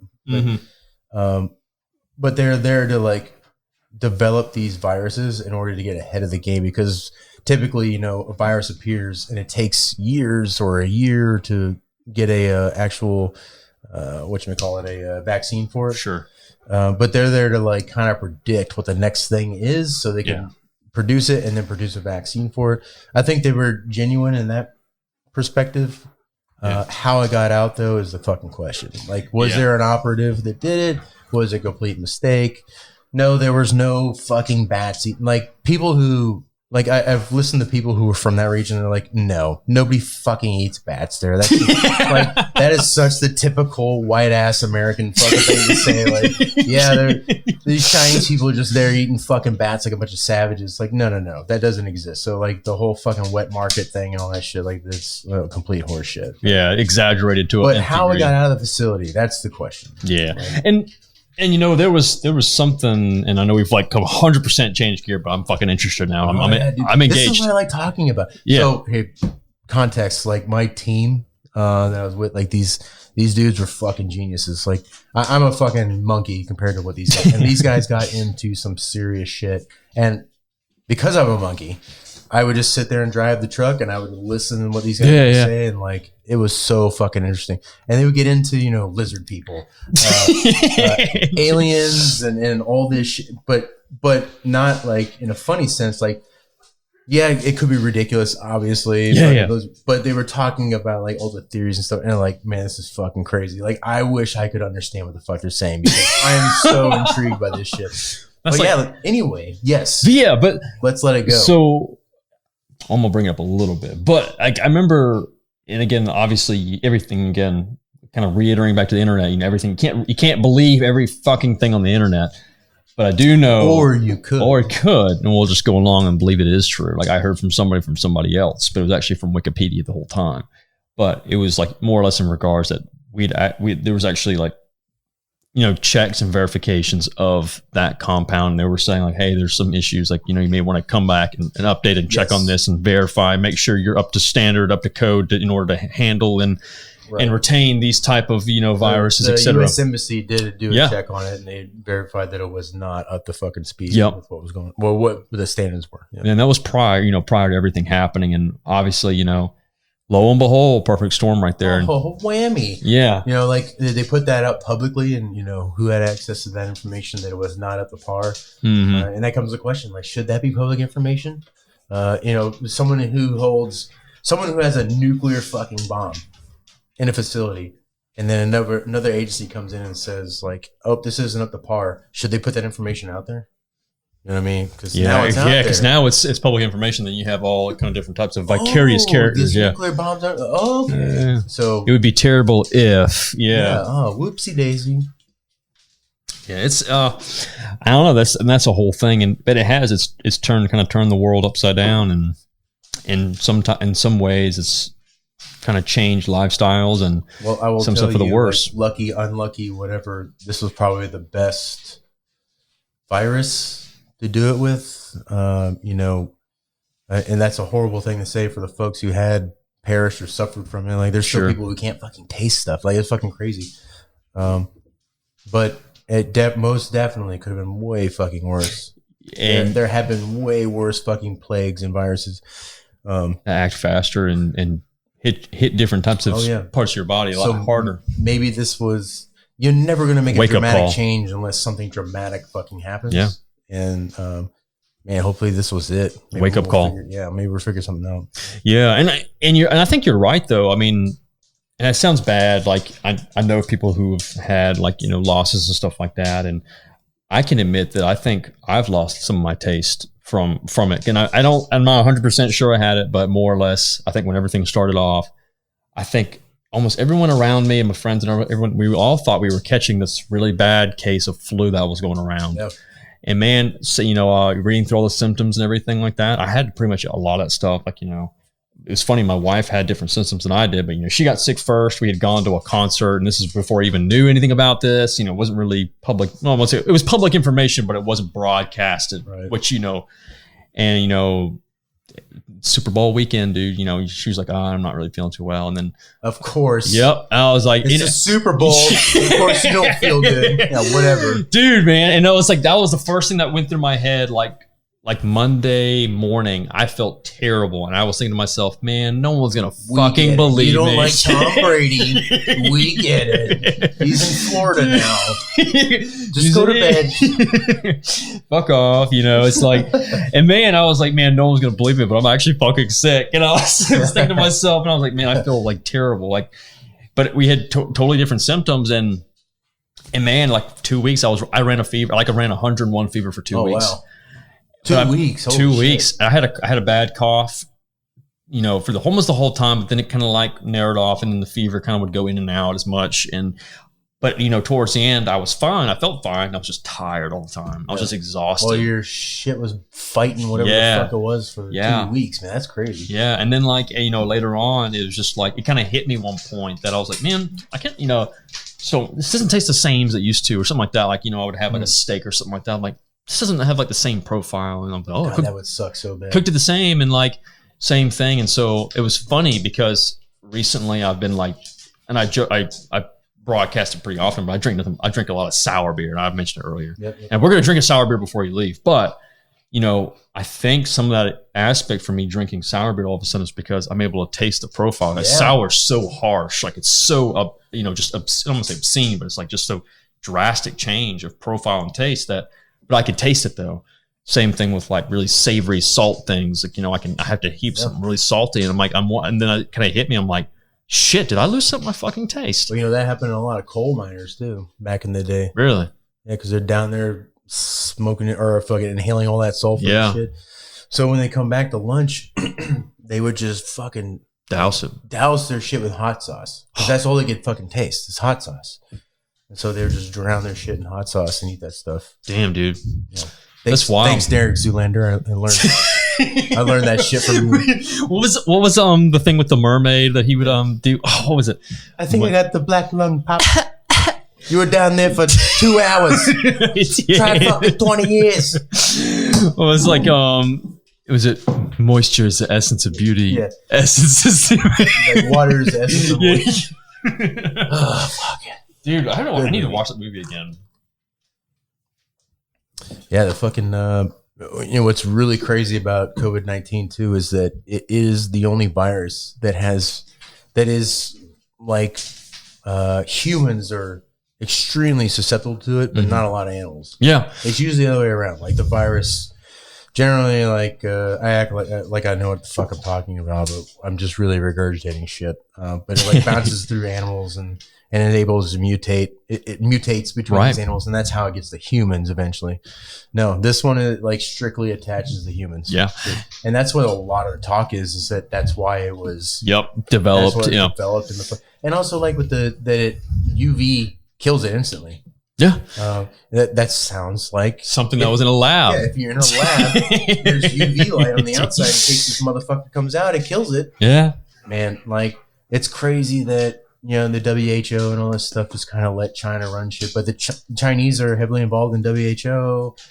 Dude, politics is gonna fuck us. It's even literally, but yeah, probably both to be honest. But yeah, and it's wild too because I had a conversation with someone, and it was just like I had met this guy and just randomly chatted, and obviously you don't want to go off everything with a stranger, but pretty intelligent guy talking with him.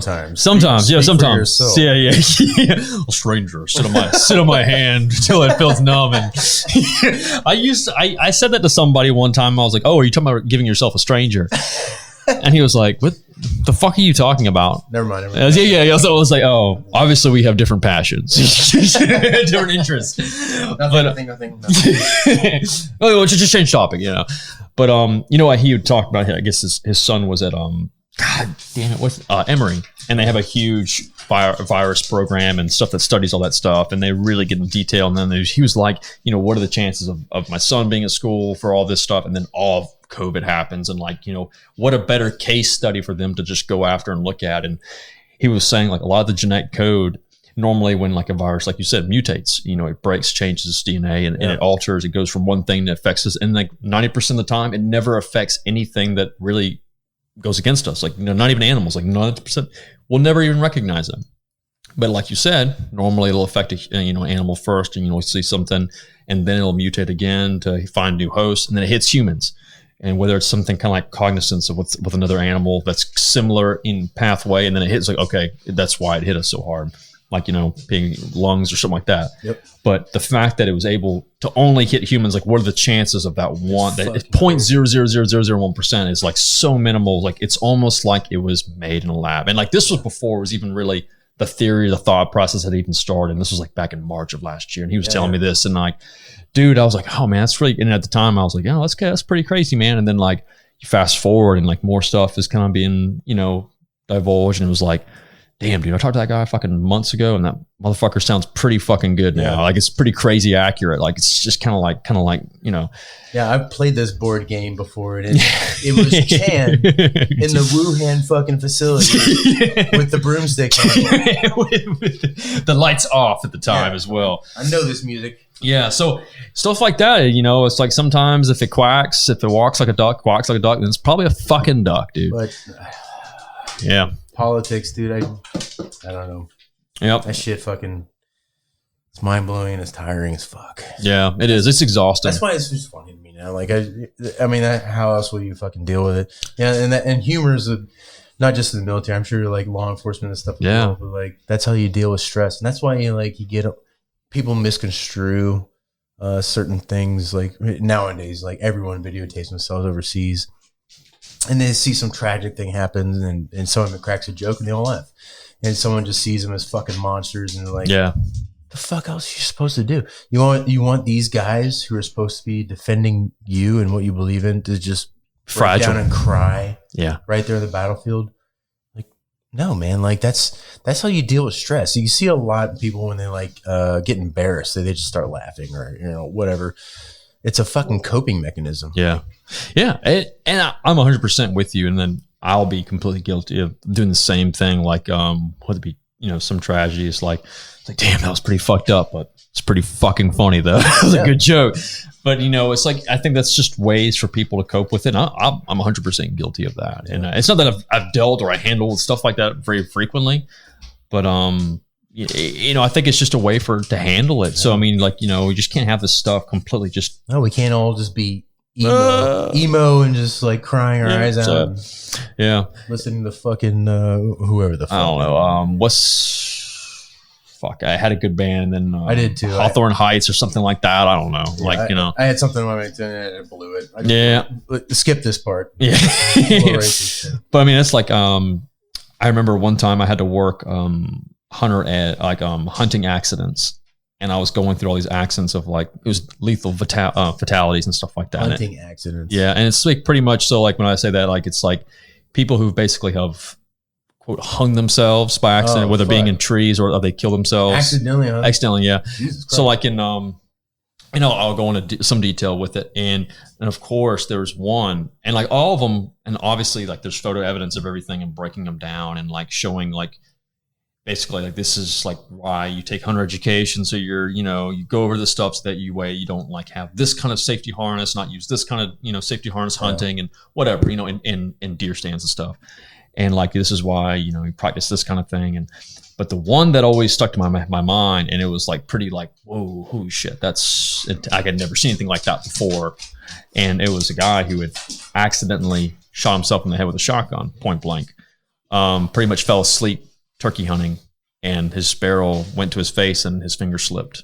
Didn't have a safety on. Yeah, and I remember like finding that's a lot of moons and planets aligning. And man, damn, like dude, I saw it, and it was funny because it was actually. It was not funny. It wasn't funny. It was not fun. It was not funny. Rest in peace. But I remember it was close to my hometown, and I remember hearing about it. And then I find this case that was a couple years old, and looking at it, I'm like, damn, dude, I bet that guy had a hell of a headache. And like I said that joke to the person next to me, and they just looked at me and was like, that's not right, motherfucker. And it was like, well, I mean, I feel bad for the guy. Obviously, it's terrible, but I was like, damn, man, I'll never have that fucking happen to me. But it's like. And I don't know, it's like, that was like my automatic reaction was like, I didn't cry. I just like went to immediate to like, the fuck are you supposed to joke, it's just like, damn, man. But yeah, man, it's crazy. Some of the stuff that people do is most like, stupid shit normally is how it happens. I would never think that you would need like a specific, I don't know, you call it a task force or whatever, to like investigate. Yeah. Hunting accidents. Yeah. It's that profound, which I will say that I just watched Missing 411, The Hunted on Netflix. What is that? No worries. Missing 411, The Hunted. And it leaves it open-ended. It talks about hunters and mostly hunters, obviously because it's The Hunted. Mm-hmm. How they go into their last known point of entry into whatever they're doing, like if it's a hunting stand or whatever. And then they just fucking disappeared. There's no clothing. There's no weapon. There's no snacks. There's no wrapper. They bring in, all these folks. It looks nothing. They can't find them. They bring in dogs. The trail leads right to where they said they last saw him, and it fucking ends. Oof. Creepy. Sometimes they never find him. Sometimes they find him like 10 fucking miles away in a stream and completely naked. And no reason why whatsoever they should fucking be there. Dude, it's fucking crazy. Like, dude, they kind of allude to aliens in there. Yeah, I was about to say that, dude. I hate fucking aliens. Yeah, but who knows? I don't know. Yeah. But like a lot of those cases, like same thing, similar circumstances where spouse or significant other would be like, he was supposed to be back by now, and I don't think I ever had. I think there was one case of someone who disappeared, but it was more or less where they had just picked up their shit and then they had just bounced. They had left. They actually didn't go on a hunt. They just fucking left. But yeah, whammy. Yeah. I'm gonna have to like get that as like a good soundboard thing to use. Yeah, Dad went to the gas station. Wink, wink. Cigarettes. Yeah. Never came back. Yeah, still waiting on him to come back. He still hasn't come back 10 years later, and he's still sorry for you, fatherless bunch out there. Yeah, but like a lot of it was like someone going hunting in mid-morning and it was raining and they slipped. Like that was a lot of the time. Yeah. And then like a harness or something like that, them not completely, having their harness, like their safety harness on, and then they accidentally get in a bad position and they basically pass themselves out and they accidentally hang themselves. Like, it's Jesus Christ. Yeah. And so like, seeing like, you sure they weren't jerking off? They were. Only one of them was naked. Oh. I've seen this story before. Yeah.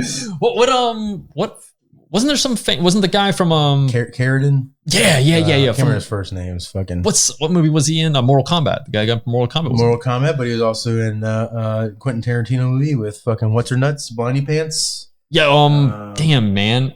I know. I'm failing my people right now. It's funny because you were talking about how like you would know what you're saying and like you're trying to say it and then it just comes up blank. Dude, I do it all the time. So like, dude, God, I can think of. He fought Bruce Lee. Yeah. Carradine was. Yeah. Trying to think of what the name of the chick's name was. Like she danced with John Travolta in Pulp Fiction. Like whatever. Uma Thurman. There we go. Yeah. Damn, dude. But yeah, I know we're talking about. Yeah, crazy, dude. What a way to go. Wasn't there somebody else who did that shit or something like that? There were rumors of the guy who did the food fucking thing on oh my God. So he would go to like specific countries and he would just literally eat and drink like drink. Yeah. Whiskey or whatever the fuck, and eat and drink in that whole region. Like Joe Rogan talked about him before. Like, yeah. Didn't he end up killing himself? Apparently he choked himself. Yeah. You know, and the classic fucking closet dealio. Yeah. I don't know. Like, I feel like if that was my thing, and then I realized safety protocols, I realized there's this fucking numbers stacking up of choking deaths, and like, you know what? Maybe we should get like a robot or something, like something automated, something which leads me to believe that maybe something else is going on, because supposedly he was involved in like the Clinton scandals and stuff. Like he knew things about the human trafficking shit. I had heard the same thing, which I don't know anything about. So if anybody out there is listening, I wholeheartly have no fucking idea what's going on. I'm just a monkey dancing on the platform here. Yep, and I'm just the other monkey watching, pretty much. With like peanuts or something like that. He has the symbols. I just have the voice. Yeah. Seriously. Don't kill me. Yeah. Or you can try. That'll be fun. Yeah. I'll probably die, to be honest. It'd be pretty quick. Well, come to me first. Get a heads up. But yeah, man, it's crazy, man. Living in a crazy world where stuff gets diluted. Who fucking knows? Which is pretty hilarious, because you think about 100 years ago, the rumor train took a lot longer, but it's still the same shit. Like now everyone then was like, I don't know, who fucking knows who's in charge of this shit? And here we are now with just an unlimited access of information. Still don't know. And we're still like, I don't fucking know. Even the guy would admit, Senator Fuckface would admit, yeah, I did it. But maybe. I regret it. And it's fucking bananas. It's so crazy. The leeway we give people is unfucking believable, especially in places of power. Because if it's like, I think that's the thing that always blows my mind is like the most is like, if you swap is it's just kind of blown my mind. We just swap in categories, but like if you take that person and you swap with just a general citizen or just a normal person, man, the consequences are 100% different. I think that's the thing that aggravates me, just the fucking most. Exactly. I hate to do this. I forgive all, except for like some of you army guys. You like Spartan shit, so. But the Spartans used to, like, at the end of the king's fucking turnship, whatever it was, they would review his whole fucking career, and they would pick 2 normal citizens to do it. So you just pick 2 random dudes, come up. Here's his fucking records, and they would be able to interview him and talk to him and like decide if there's any type of corruption that went on throughout his fucking career. I can't remember what the term was, 4 years, 6 years, I don't remember. Yeah. But regardless, at the end of it, they would decide, like, you're guilty, not guilty, whatever. But that pressure, like, because it's 2 fucking normal Joes. Like, you're talking about, like, grabbing a dude from the Waffle House and then grabbing a dude from fucking Reebok in the mall, and like they get to fucking come judge your ass. And they fucking pull you in and like, yeah, you're guilty. They're like, fuck, But so it would really fucking put your shit together to like be straight as a fucking arrow and do this shit right. I'm not saying we should do that. But I mean, there's got to be something. Yeah, there's something we can. There's got to be something out there we can fucking figure out. Well, and I guess my thing with that and it's always been like when you have someone who controls their own salary, that's never a good thing. Yeah, that's when you have someone who controls their own term and how long they can stay where they are, that's never a good thing. You know, it's like that's just too many hands in the honeypot. Like, it's just you're just asking for trouble. There's just too many get out of jail free cards when you do that. And it's like it's such a weird thing to say, oh yeah. I can't even imagine. I mean, other than like, if you're putting in for a promotion or something like that, or or anything, or you want a pay raise, but you're like, you know what? I think I deserve myself a pay raise. I'm going to give myself a pay raise, and just like, hey, everyone else here think they deserve a pay. Hey, everyone, and then you just pass something, and you bam, pay raise. We deserve this. And then you're like, we also think we kind of deserve all of our kids to go to whatever college we want to for free, of course. Yeah, for serving 2 fucking years. Yeah, and like stuff like that to me is just mind blowing. Like, Like, I think if you ask a normal Joe, like, hey, do you think that someone should be able to get this, even if they're not even in you know, such and such anymore? Yeah. Oh, they'd say, oh, fuck that guy, you know, like, hell no. You get some fucking firefighter, like, absolutely, all of his limbs are burned the fuck off. And you're like, please, sir, may I send my kids to school? And like, we'll fucking think about it. Yeah. Like, Jesus Christ, dude. What are we doing? Yeah. We're doing, and no one will, like, we will absolutely talk about this. Like, you and I will sit here and talk about this. No one will fucking do anything about it. Yep. Yep. It's too much. It's too much fucking work. Yeah.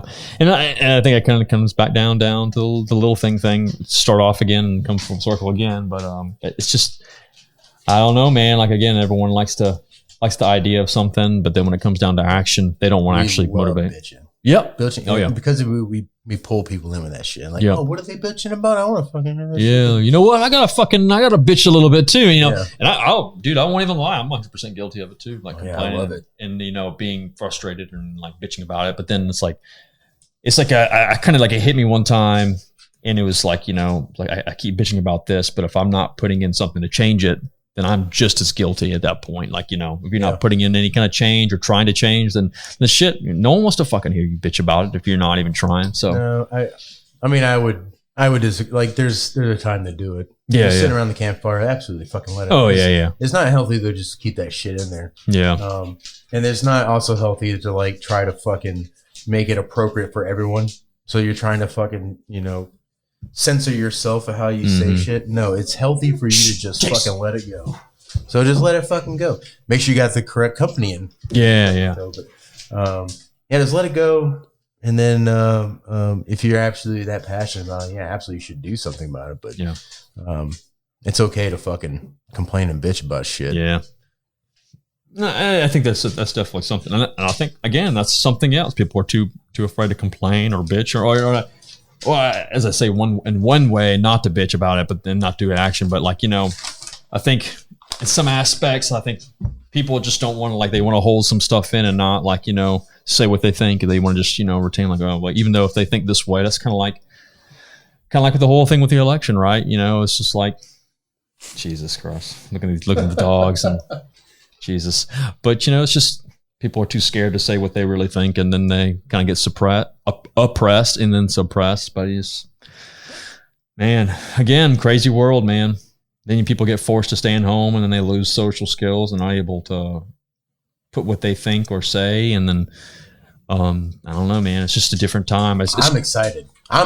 You're excited? Oh, yeah. This is going to be fun as fuck. Like, I'm good. I'm good. My kids will be good. Yeah. Like, I'm excited to see what the next fucking generation of mutants that come out of this stuff. And, like, start fucking trying to, like, don't call me Z, call me B. And, like, fucking awesome, bro. Let's have this argument. Like, it's better than, like, trying to fight over a tomato. Let's fight over, like, fucking words. Like, who gives a shit? As long as we're not in civil war, like, you know, back in the day, North and South. As long as we're not there, absolutely. Let's fight about, you know, I want to call my right foot left and my left foot right. And like, fine. Let's argue about that. It shouldn't be left. It should be right because it actually isn't right. Well, I want it to be right because it's like, whatever. If we're that, I know that like a petty, lot of my bros are going to be fucking hearing this, like, you know, beating the fucking drums and stuff. Like, if that's what our problems are right now, like, we're fucking doing good, dude. That's true. That's true. Like I said, you know, at the end of the days, that's a good outlook to have too. And I think we chatted about a little while back ago because we went like 5 topics that were just crazy insane. Yeah, but also that's what the people want to hear. The mob wants to hear crazy fucking shit.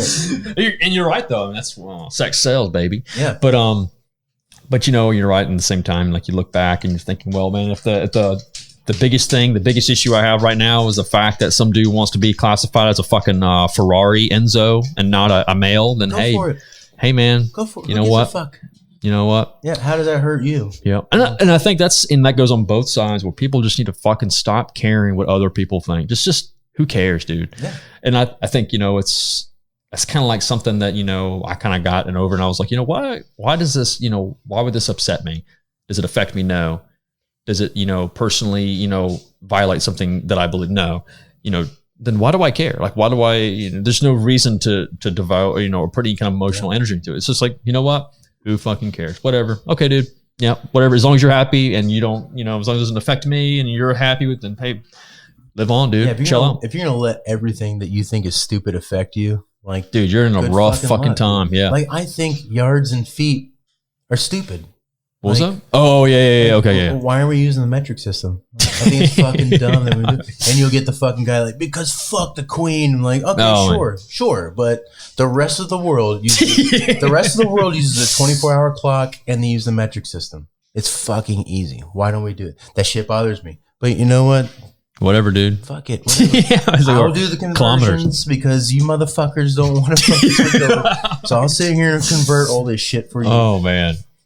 Yeah, there's definitely way bigger things we can be concerned about. And number one is fucking human life, dude. Like, let's be concerned about that shit. There's plenty of fucking human beings out there that need motherfucking help. Yep. We can't save them all. I'm not going to be, I have to be that fucking guy that's, not fucking Superman, but can't save them all, but you can definitely make a fucking impact. Absolutely. And even like getting one of those fucking human beings out of a shitty situation, man, like consider your life fucking worthy. Yeah. Like you did it. Absolutely. You did it. Absolutely. And I agree, man. And it's like, that's like some kind of that's a mantra I've heard several times. Like, if it changes one life, that's one life more than it would have if you hadn't done it. Yeah. Who knows what that fucking guy or gal or everything in between are going to do? What are they going to do? Yeah. Because they felt that fucking love and impact from another unknown human being that they believe that they were worthy of living. They may do something to fucking impact the rest of the world. Nature. Hey, Gooey. Oh shit. Chill, dude. Old grandpa. But yeah, and I think that's something that people need to stop and take more time to dedicate. And I think that's it, especially with today's day and age and where everyone's trying to move as fast as possible, and whether it be, via their phones, and they're just, they're not thinking about, again, like, sometimes people get too concerned with the past, and sometimes people are too concerned about the future, and they're not living in the present and focused on what's in front of them, and giving that one person, and that's like a whole thing that people, I remember reading a lot, and the message will go in and out, and I'll see it displayed, whether it be on, and that's the one benefit, I guess, of Instagram is, like people displaying good positive messages and, things that you should do, maybe reminders, for others is like, hey, check on your friend, or, if you haven't talked to your buddy in a while, or if, someone, was going through a hard time, how do you just, shoot him a message, see how he's doing. And man, that makes such a world of a difference for people. And, I think more people just need to do that and I think too many people just focus on negatives of life instead of the positives. I wish more folks, absolutely would use that platform in a positive way. And no one's saying you can't have fun. Like, that is a positive thing. Like, go on there and do your flip-flop videos and your fucking whatever. Booty dancing, bro. Yeah, absolutely. Because, never mind. A lot of grown-ass men appreciate that stuff. But, like, use that thing as a fucking positive and leave your fucking negative shit, like, to yourself, man. Like, and I say that because I'm guilty of it. Fucking done it before. And if I wasn't, I couldn't fucking judge people for doing that shit. But like, having been guilty of it, I get to see that like this shit doesn't work. You know? It makes no difference. I can yell at you until I'm blue in my face, yell at you through my thumbs until I'm blue in my face, and nothing changes. And like, what the fuck was that all about? Like, did that make me feel better? No. Did that make him feel better or her feel better? No. What the fuck am I doing? This is fucking futile. It's stupid. Yep. It's the internet. At the end of the day, it's like, man, I'll tell like one sad story, and we'll start kind of tallying it up. But man, I remember being at dinner one time, and I was in an argument with someone. Which isn't that right? The common theme here is like you're having an argument with someone on the internet. It's like there's no winning, right? Yeah, it's so much fun. Yeah, and like one guy was like responded to me. He was like, "No, you're wrong," and I was like, "Okay, your mom's wrong." Yeah. So I'm like sitting here typing out like this. I'm like at fucking dinner, and like I'm like, fuck does this guy think he is? I'm like, I hate Reddit, but it was on Reddit, and it was like some kind of like technical question, and like I had like linked data and all, like trying to help this one guy out, and this other person was basically putting like just wrong information, like it almost to the point it aggravated me because I was like, man, I just destroyed, and I just put all this information for this guy to help him, and then this random fucking nerd just comes in and says, "No, you're wrong," and I'm like, who the fuck are you, bro? Nerd. Yeah, nurse. Nerd. So you type out this angry message, and like my wife is like, you just spent like an hour and a half at dinner. Yeah. And we're like, with a friend, and you're sitting here typing this Guilty. fucking message on Reddit. Too. You have no idea who this is. She's like, who fucking cares? And like it hit me at that moment, and like one of my buddies ended up making fun of me later on at a party or like a gathering, and I was like, God damn it. I mean, I deserve it. I deserve to be made fun of, but I was like, he's right. He's right. It's Everyone's done it. Everyone's done that shit. So except for the boomers, they don't. Yeah. They don't understand. Weird, dude. I had to do a leadership class not too long ago, associated work, and it was funny, like not to go off on a tangent. And it's not really a tangent. So if but you go to a leadership class, yeah, you have a teacher, correct? Yeah. So how is the teacher going to teach leadership if you're in a followership position the whole time learning about leadership? You're preaching to the choir, man. I asked myself that question the whole time through. I was just asking. Yeah. And so it was more or less on like attributes and how to handle situations and procedures and stuff. And like a lot of that stuff. So I'm going to lose focus of the original conversation, but without going too far off the road, I would just say that a lot of people in there were much, much, much, much, much older than me and had been in a leadership position for a long time. Yeah. So I'll say at this point, I feel like a lot of times leadership is a natural position. Like you're either a leader or a follower. Maybe you can learn some of those attributes or you can become a better leader. But sometimes I just don't think some people are not meant to be leaders or in positions of leadership just because they just don't have the qualities. Like, sometimes I think those attributes of things of you should and shouldn't do, like for instance, being the first one to enter somewhere or being the first one to head the charge. Like sometimes I think that's something that you should naturally know because that's something you would respect if you saw someone else in a leadership position. So with that being said, a lot of the people in this class were boomers or what's the generation before boomers? I don't know. Baby boomers and then it was damn, dude, it's going over my mind. But regardless, tigers, something like that, dude. It was like the fucking geriatric version. No offense, I don't think I have any fault. Yeah, whatever. But more or less, it was like that. And they were talking about different attributes of different generations, and they were saying like just funny without going on a tangent. But boomers are definitely, like you said. No, that shit would be on a tangent because I'm here now and I'm watching this fucking two new generations now of people being mutated and whatever the fuck it is they're gonna be, and it's interesting just to see because I don't care. It doesn't bother me, but I'm interested in watching how they fucking do shit. Yeah, and yeah, it's fucking crazy. Like, I can only speak to like the military portion. There's a lot of fucking kids who come in and they immediately want the fucking respect of being like a veteran kind of thing. Sure. Not veteran like post-military, but veteran of like I've done shit. Right. They typically wait until like their first deployment, and then they come back and act like I fucking did it. Yeah. I fucking did. Been through it, yeah. They're like, yeah, that's great, kiddo. Like, I've been doing it for 20 fucking years, man. Like, I don't know. It's super, super fucking weird. I'm sure I was the same fucking way. Yeah. Coming in, as a young sprite, 140 fucking pounds, looking at this fucking old dog shit looking motherfucker with gray hair who literally has been shot like 6 fucking times, and he looks haggard as fuck, but he could probably rip my fucking head through my asshole kind of deal. I'm just like, yeah, whatever, Grandpa. Like, I've been to Iraq, fucking. But no, I like observing that stuff. Is pretty interesting. It was. That was probably the biggest part of that whole thing that I was interested in most. Was basically the variations of different generations and how variations of thought process and how mental energy, like Gen Z, the whole thing with them. And I'm not gonna do any fucking jokes on because I think they were saying like, a lot of people aren't really classified by when they were born. It was basically by attributes that they, generalize towards. So like, yeah, but you can't do that. That's crazy. It's a weird way of living, but it's like, obviously a lot of boomers have like a certain aspect of thing. And then like, millennials are one aspect, and then Gen Z is like a whole other angle, but they're like a different in a way, in a kind of in a good way. And I get to see my brother all the time. He's that generation, man. It's wild. But it's different type. In the same aspect, I have some kind of the attributes that he believes in, but at the same time, like, we have different thought processes. But I don't know, man. It's weird, but it's kind of funny. Like they were talking about, and millennials, and in some aspects they get kind of a bad rep, but in some aspects they actually have really good attributes. And the funny was like the one guy in there was like, "Hold on, what generation are you?" And like,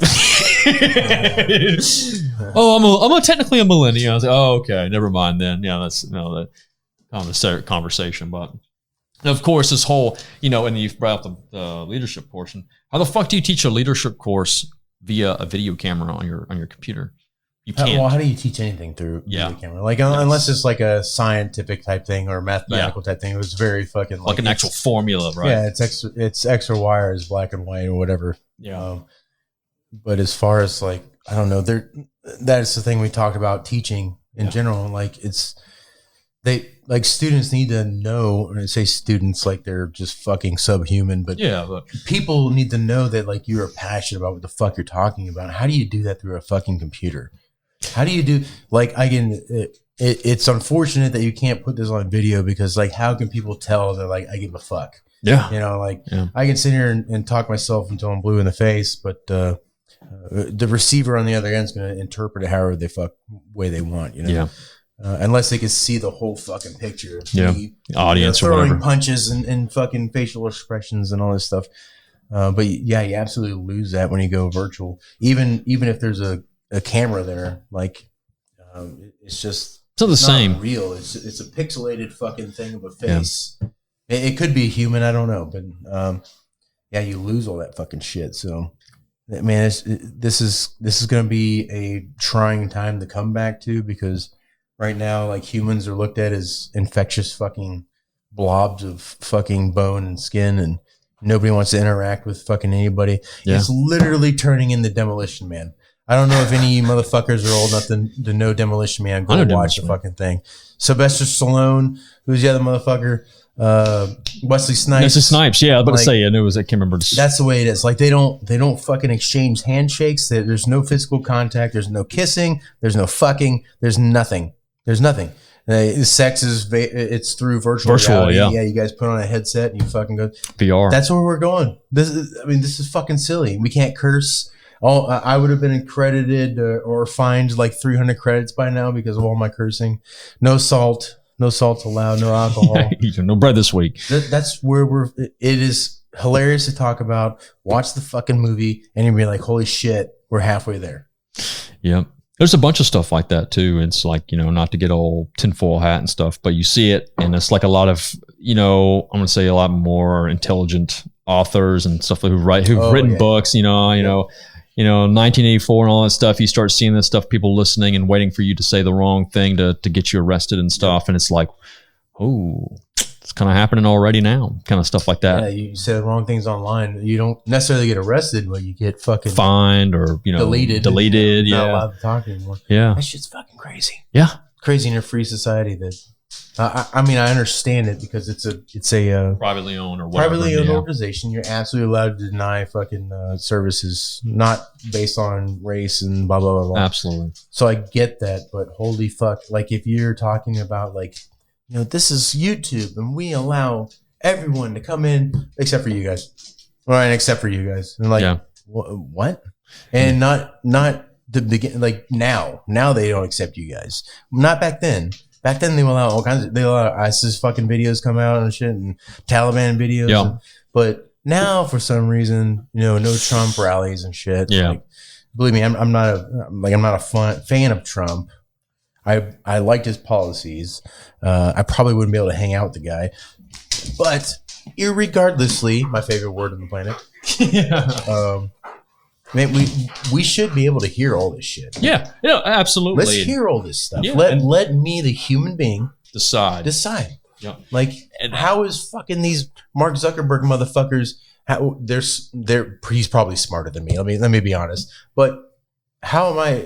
Why is it okay that he gets to judge? Yep. The fuck and make that decision for a person. No, I got this shit. I got it. I'll figure it out.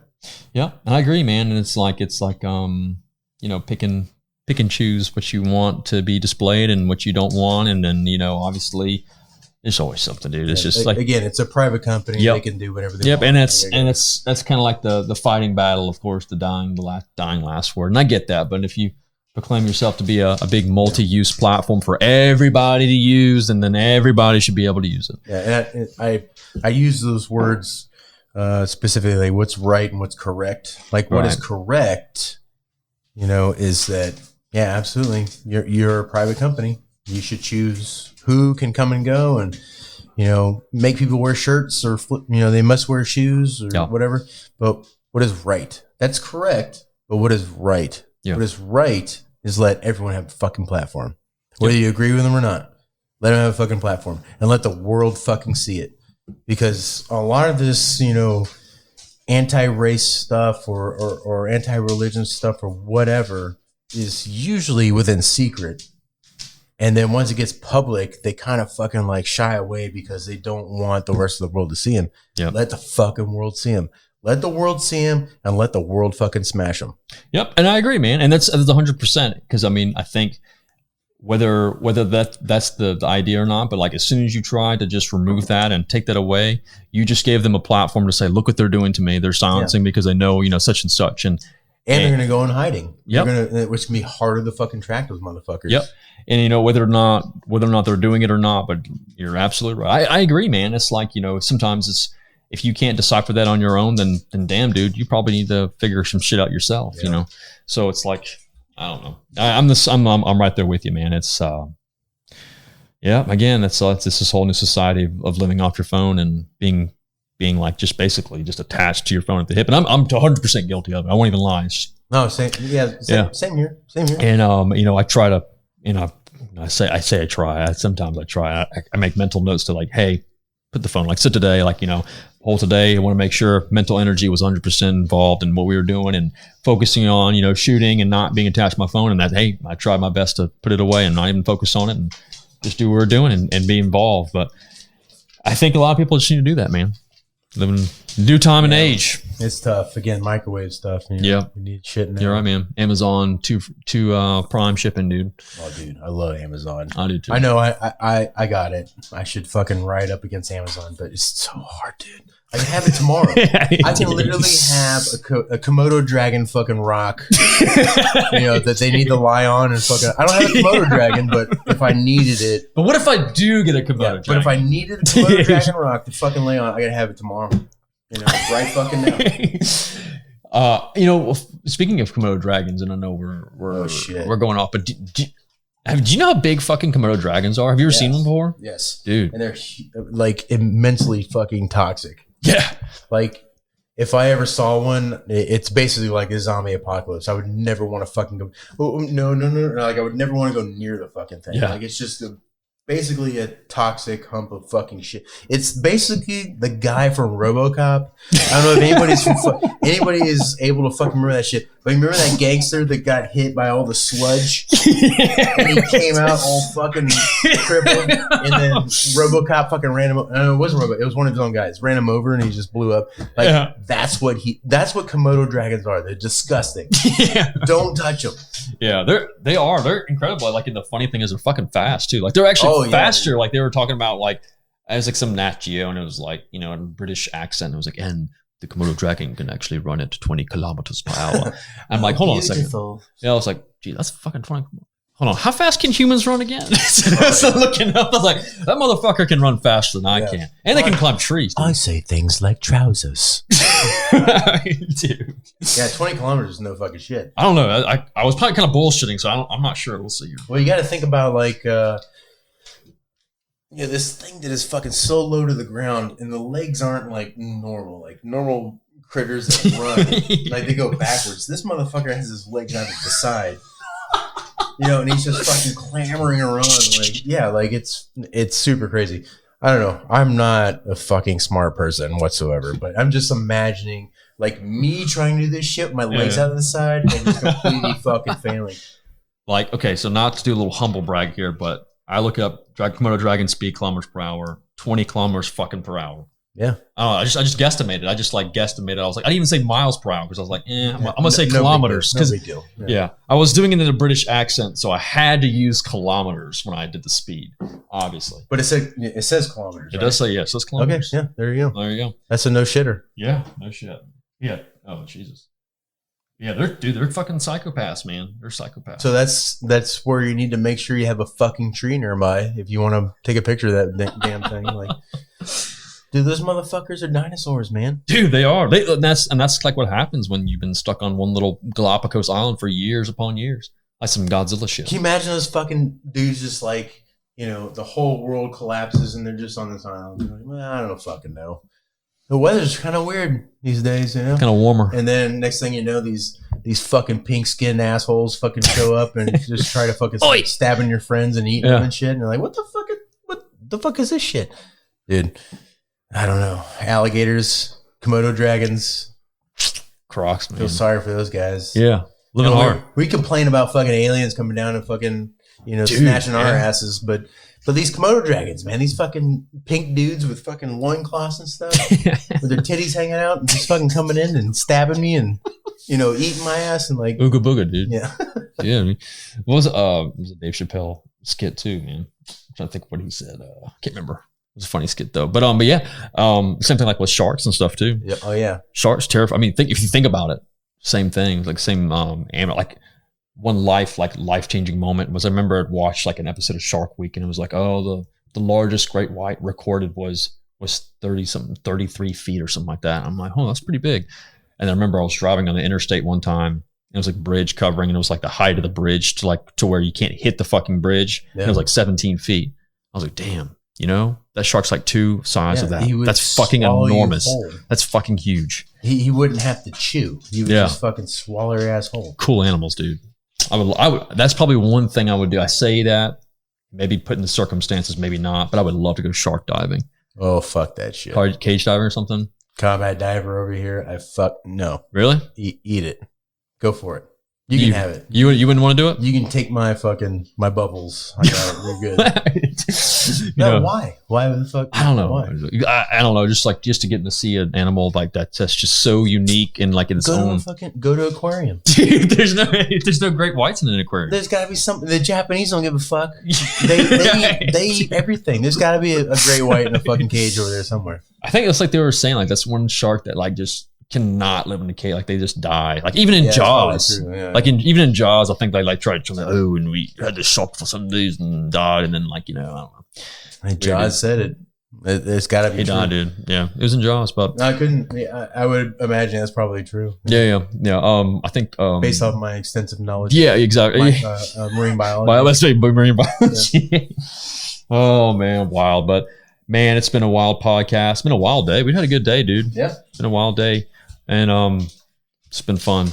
All kinds of conversations. It went from like I think this was kind of what I was hoping to go into. It was like, same. A good, obviously I wanted to have a good formal conversation, but then I wanted that loosened conversation just to break up and bam, it's just like, just talking about random shit, We'll do it again, and absolutely. Hopefully folks will realize that I'm not here to fuck around and they'll ask some fucking serious questions, whatever the fuck. And we can get to that shit later on. Like, we could talk about plate carriers and sneakers and workouts all day long, but man, let's talk about some deep shit. We'll deep get into shit. Hold on a second. What do you? We'll talk about Bob Lazar and all that kind of shit. Oh man, I fucking love that shit. I do too. It's again, we're pushing time, but it's like that. It's like that one. What is it like when you see something you don't want to see, but then you you peek through anyways. You want to know what happens. Like you don't want to know who fucking doesn't. Like you don't want to know, but you want to know. You do. That's like I'll say this one thing and we'll slow it down, but it's like the general thought process currently is like, the desensitizing of like UFO and material and stuff like that. And we can, I'll talk about that shit for fucking hours. Yep. And desensitizing it to people. So it's like a normalized thing. And, that can go into political conversation, but, in regards to all that stuff, it's like the whole mantra. A lot of people think that they're doing that. Information is being released on purpose to just make it to where our grand finale is like, No. Yeah, we did see something. No, they're releasing information because they're hiding what the fucking thing they're really trying to hide, which is the technology. Yep. They don't care.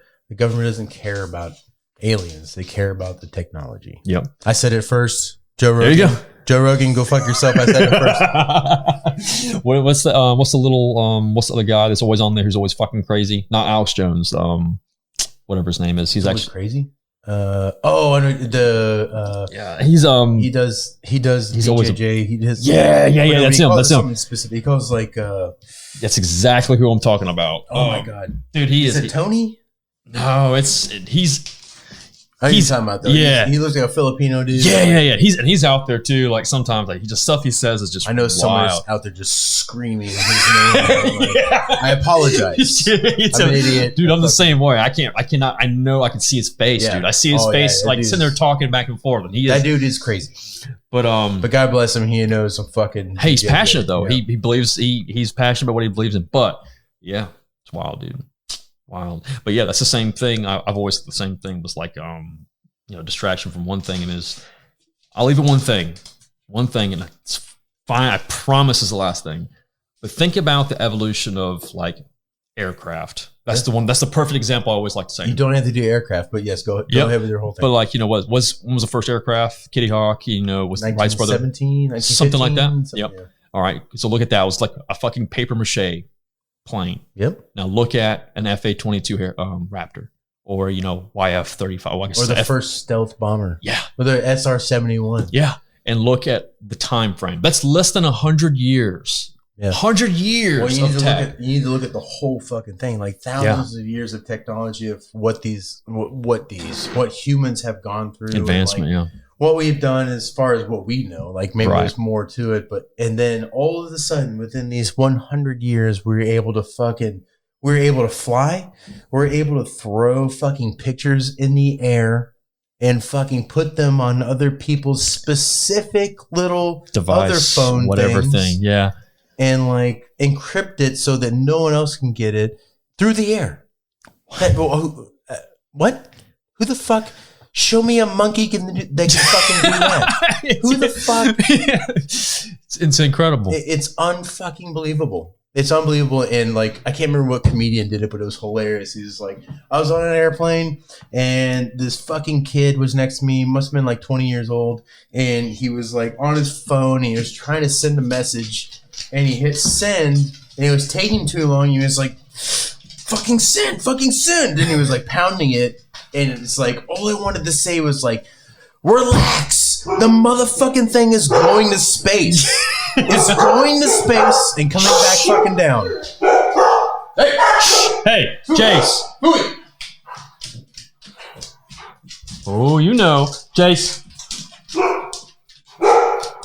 Come. Seats. Jace. Oh, what's out there? Jace. Seats. Good boy. But he's like, it's going in the outer space, like fucking miles and miles and miles away in the atmosphere, and it's coming back to whoever the fuck it is, and then coming back up and like, just relax. And I was like, holy fuck! Yes, absolutely. That is fucking hilarious. That's funny as fuck. Like, mind blowing, man. Like, we're shooting fucking things that I don't understand. Like, somebody understands that. I don't. I'm just hitting send, and it's going somewhere. I have no idea. Like, back in the day, I probably would have been hung and fucking burned at the stake. Witchcraft, dude. Yeah, because I was saying I was doing this shit, but now it's okay, Yeah. Smoke signals, red letters. Dear sweet Elizabeth, I have made it to the southern hemisphere. It's crazy. Witchcraft. I see heresy. The Komodo dragons. Wild, man. But it has been a great episode, man. Again, thank you so much for taking the time, come down, do some shooting, get to know each other. And then, of course, the podcast, of course, I've said the word convoluted a couple times because like I heard someone else say it, so I want to keep using it. But it sounds smart. It does smart. It makes me sound a lot smarter than I am. Like convoluted with dogs barking, so we'll have to do some editing. But man, it's been a great time, and it's exactly what I wanted. So yeah, dude.